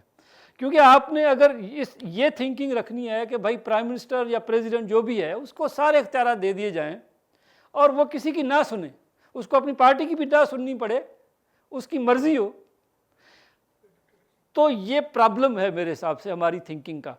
अब जो प्रेसिडेंशियल सिस्टम जिस तरह से अमेरिका में है, उसमें भी देखें उसमें क्या है, उसमें क्योंकि प्रेसिडेंशियल सिस्टम में क्या होता है कि फ़र्क जो है वो समझने की ज़रूरत है। पार्लियामेंट, यहाँ पे जो लोग प्रेसिडेंशियल और पार्लियामेंट्री को समझते हैं उनके लिए थोड़ा सा मैं और करूँ कि देखिए पार्लियामेंट्री सिस्टम में क्या होता है कि आपके जो कैबिनेट होती है वो पार्लियामेंट से आती है, जबकि जो प्रेसिडेंशियल सिस्टम होता है उसमें जो आपकी कैबिनेट है वो पार्लियामेंट से नहीं आती, वो जो है वो आपका प्रेसिडेंट अपॉइंट करता है। अच्छा, इसमें थे कि एक और बात दूसरी, फिर इसमें एक और मसला भी देखें, आपका जो प्राइम मिनिस्टर है उसके पास एक पार्लियामेंट्री अथॉरिटी भी है इसकी वजह से, क्योंकि उसकी पार्टी की मेजॉरिटी होगी तभी वो प्राइम मिनिस्टर बनेगा। तो इसका मकसद है कि पार्लियामेंट से वही लेजिस्लेशन हो सकेगी जो कि प्राइम मिनिस्टर चाहेगा, क्योंकि मेजॉरिटी उसकी होगी तभी तो गवर्नमेंट बनाएगा ना। प्रेसिडेंशियल सिस्टम में क्या मसला आएगा, उसमें मसला ये आएगा कि प्रेसिडेंशियल सिस्टम में जो उसकी जो कैबिनेट होगी, ना तो president is part of the parliament, ना उसकी cabinet is part of the parliament. there is a possibility that one party has majority in the parliament while president is from the different party, जो कि US में होता है। फिर जो आपका प्रेसिडेंट है वो किस तरह से इख्तियारात इस्तेमाल करेगा, फिर ये भी मसला है। तो ये मसले मसाइल तो दोनों सिस्टम्स में अपनी तरह से वो हैं, तो आपको निगोशिएट करना पड़ता है। यहाँ पे ये है कि हमें भाई किसी से बात नहीं करनी, यही तो प्रॉब्लम है ना कि हमने किसी से बात नहीं करनी, भाई मेरी जो मैंने कह दिया बस होगा। अब ये एटीट्यूड डेमोक्रेटिक नहीं है। प्रेसिडेंट को जो है ना वो कांग्रेस से वो की अपॉइंटमेंट्स की जो है वो मंजूरी लेनी पड़ती है, बिल्कुल, क्योंकि वो वहाँ की पार्लियामेंट जो है, हाँ वहाँ की पार्लियामेंट जो है कांग्रेस हाउस ऑफ रिप्रेजेंटेटिव और सेनेट जो है, तो वो जो अमेरिकन प्रेसिडेंट है वो भी आल इन आल नहीं है, उसके ऊपर चेक्स एंड बैलेंसेस हैं। बिल्कुल। दानिश मिर्ज़ा ही हैं, वो पूछ रहे हैं कि जो मुश्किल फ़ैसले हैं, मैं शॉर्ट करके बता रहा हूँ उनका, वो कह रहे हैं कि मुश्किल फ़ैसले जिसका वज़न सहारना आसान नहीं है वो वफाकी हुकूमत करती है और फिर बदनाम भी होती है। 18वीं तरमीम के बाद जब पावर जो है वो सूबों के पास ज़्यादा चली गई है तो वो उसका बोझ सूबे क्यों नहीं उठाते, वो सारा मलबा वफाक पे ही क्यों आता? अच्छा, ये मुश्किल फैसले कौन से हैं? IMF वगैरह के साथ डील, अनपॉपुलर आप कह लें ज़रा, अनपॉपुलर फैसले। अच्छा, क्योंकि वो डेट सर्विसिंग और ये सारी चीज़ें तो हैं उनकी, तो इस वजह से वो। अच्छा, इसमें देखें एक और जो इसका ये है कि हम कहते हैं कि ड्यूअल फेडरलिज्म और दूसरा होता है कोऑपरेटिव फेडरलिज्म, और उसमें ये है कि फिर जो है वो आपको कोऑपरेशन लेना पड़ता है। यानी जो अब जो फॉर एग्जांपल जो हमारे यहाँ क्योंकि उस तरह से वो ट्रेडिशंस डेमोक्रेटिक और फेडरल सिस्टम के उस तरह से नहीं है, तो ये हो सकता है। यानी फॉर एग्जांपल ये जो जिस तरह से मसला आ रहा है ये कि भाई वो जो आपका जो पूल है उसमें डेट सर्विसिंग और उसमें सब कुछ चला जाता है, फेडरल गवर्नमेंट के पास कुछ बचता नहीं है, तो फेडरल गवर्नमेंट किस तरह से चलाए कंट्री को, ये एक प्रॉब्लम जो है वो यही आ रहा है ना। वो उसमें फिर निगोशिएट करने की ज़रूरत है ना। उसमें मेरा इस पर भी मेरा थोड़ा सा काम है और वो रिसर्च अभी पब्लिश मैंने नहीं की है, लेकिन वो मेरा आइडिया है कि हमें कोऑपरेटिव फेडरलिज्म की तरफ जाना पड़ेगा। कोऑपरेटिव फेडरलिज्म में क्या होता है, उसमें ये होता है कि फेडरल गवर्नमेंट जो है वो जो प्रोविंशियल गवर्नमेंट है उससे काम लेती है थ्रू कोऑपरेशन। यानी पावर वो क्योंकि पैसे आपने दे दिए ना प्रोविंशियल गवर्नमेंट को, लेकिन शेयरिंग ऑफ रिस्पॉन्सिबिलिटी भी तो हो सकती है ना, कि आप जो है उसके साथ उनको इंटरेक्ट करें और उनसे काम लें और उनको कहें कि भाई इम्प्लीमेंट आपका अथॉरिटी है, आपके पास पैसे हैं, हम आपको जो है वो कुछ सर्विसेज प्रोवाइड करेंगे उसके बदले में। ये हुआ है अमेरिका में और दूसरे कंट्रीज़ में, ये कोऑपरेटिव फेडरलिज्म जर्मनी में बहुत से कंट्रीज़ में इसको ट्राई किया गया है, हम कर सकते हैं ये। लेकिन ये वही है कि जब आप बैठेंगे बिल के इस सिस्टम में डिस्कशंस होंगे, नेगोशिएशंस होंगी, तो ही तो बात बनेगी ना। दानिश मिर्ज़ा पूछ रहे हैं कि हमारी डेमोक्रेसी को कमज़ोर करने वाले बैरूनी अनासर कौन से हैं। फिर वो एक मिसाल दे रहे हैं कि मिसाल के तौर पे अमेरिका जो है वो जमहूरी हुकूमत की बजाय फ़ौजी इस्टेब्लिशमेंट से बात करना ज़्यादा अपने लिए सूदमंद समझते हैं। जी अच्छा, इसमें देखें ये इसको केस को बिल्ड किया जा सकता है कि बैरूनी जो अंसर है वो पाकिस्तान में रहा है, यानी जब भी मिलिट्री रूल आया है तो उसके साथ जो है वो एक तरह से जो यूएस है उसका एक कोऑर्डिनेशन हमें नज़र आया है डिफरेंट फेजेस में। लेकिन मेरे ख्याल में इसको जो मेरी अपनी जो थिंकिंग है कि जो बैरूनी जो आंसर है वो एक यानी डोमिनेंट फैक्टर मैं उसको नहीं देखता, यानी वो डिसाइडिंग फैक्टर कम से कम नहीं है। वो जो है वो हेल्पिंग फैक्टर होता है, वो पिच इन करता है उसमें, और उसमें भी जो है वो बेसिकली कभी कभी वो पिच इन दोनों तरह से करता है। यानी डेमोक्रेसी के रिवाइवल में भी, फॉर एग्जाम्पल 2002 में जो इलेक्शन हुए उसमें एक तरह से प्रेशर था मुशर्रफ पे अमेरिका का कि आप डेमोक्रेटिक रिफॉर्म्स दें। अयूब खान पे भी प्रेशर था, इसी तरह से जो है वो ज़िया उल-हक पे भी प्रेशर था बाहर से भी, यानी ये वो डेमोक्रेसी की साइड से भी प्रेशर आता है कभी कभी। अच्छा, वो आंखें बंद करने वाला भी होता है। यानी आप देखें कि यानी उमूमन पॉलिसी जो अमेरिका की रहती है वो ये है कि भाई डेमोक्रेसी को रिवाइव होना चाहिए, लेकिन कभी कभी उनके इंटरेस्ट में वो इधर आंखें कर लेते हैं। खैर है, क्योंकि उनके इंटरेस्ट होते हैं, यानी उनका अफगानिस्तान का मसला चल रहा है, यही हुआ है 2 मरतबा तो अफगानिस्तान का चक्कर है। अफगानिस्तान की वजह से उन्होंने कहा ठीक है डेमोक्रेसी नहीं है तो खैर है। ये तो वो फिर आप देखें सऊदी अरब के साथ भी करते हैं, खैर है बादशाही है तो खैर है, तो वो खैर वो अपने नेशनल इंटरेस्ट के हिसाब से करते हैं। लेकिन उनकी पॉलिसी जो है वो लाजमी बात है, अमेरिका अपना नेशनल, वो आपके नेशनल इंटरेस्ट में तो फैसले नहीं करेगा ना। सर लास्ट क्वेश्चन है, अजहर लॉर्ड ब्रोक कह रहे हैं कि क्या गिलगित बल्तिस्तान सूबा बन सकता है, अगर नहीं तो क्यों नहीं? बन सकता है, मेरे हिसाब से तो बन सकता है, बनना चाहिए उसको। और उसमें जो है वो थोड़ा सा बात भी हुई थी कि क्या कहते हैं, प्रोविजनल स्टेटस उसको देना चाहिए। अच्छा, इसमें मेरी अपनी ओपिनियन ये है कि गिलगित बल्तिस्तान जो है वो बदकिस्मती से कश्मीर से अटैच हुआ है।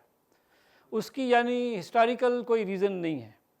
हिस्टोरिकली एक डिफरेंट टेरिटरी है और उसकी अपनी हिस्ट्री है। उसका पूरा उसकी बदकिस्मती ये थी कि 1947 में जब कश्मीर का ये मसला, यानी उसका ये जो करंट शेप है, क्योंकि मसला तो पुराना है लेकिन उसकी जो करंट शेप है, उसकी जो लीगल हैसियत जब है यूएन में तय हुई, तो उस वक्त बदकिस्मती से ये रीजन जो है वो उसका पार्ट था और उसकी वजह से ये अभी तक अटका हुआ है। हालांकि उन्होंने जो इंडिपेंडेंस ली वो अपने तौर पर ली और पाकिस्तान में शामिल हुए अपने तौर पर हुए, लेकिन हमने भी ये बेहतर समझा कि उनका वोट शायद हमें काम आएगा प्लेबिसाइट में, तो हमने उसको इसी तरह से रखा।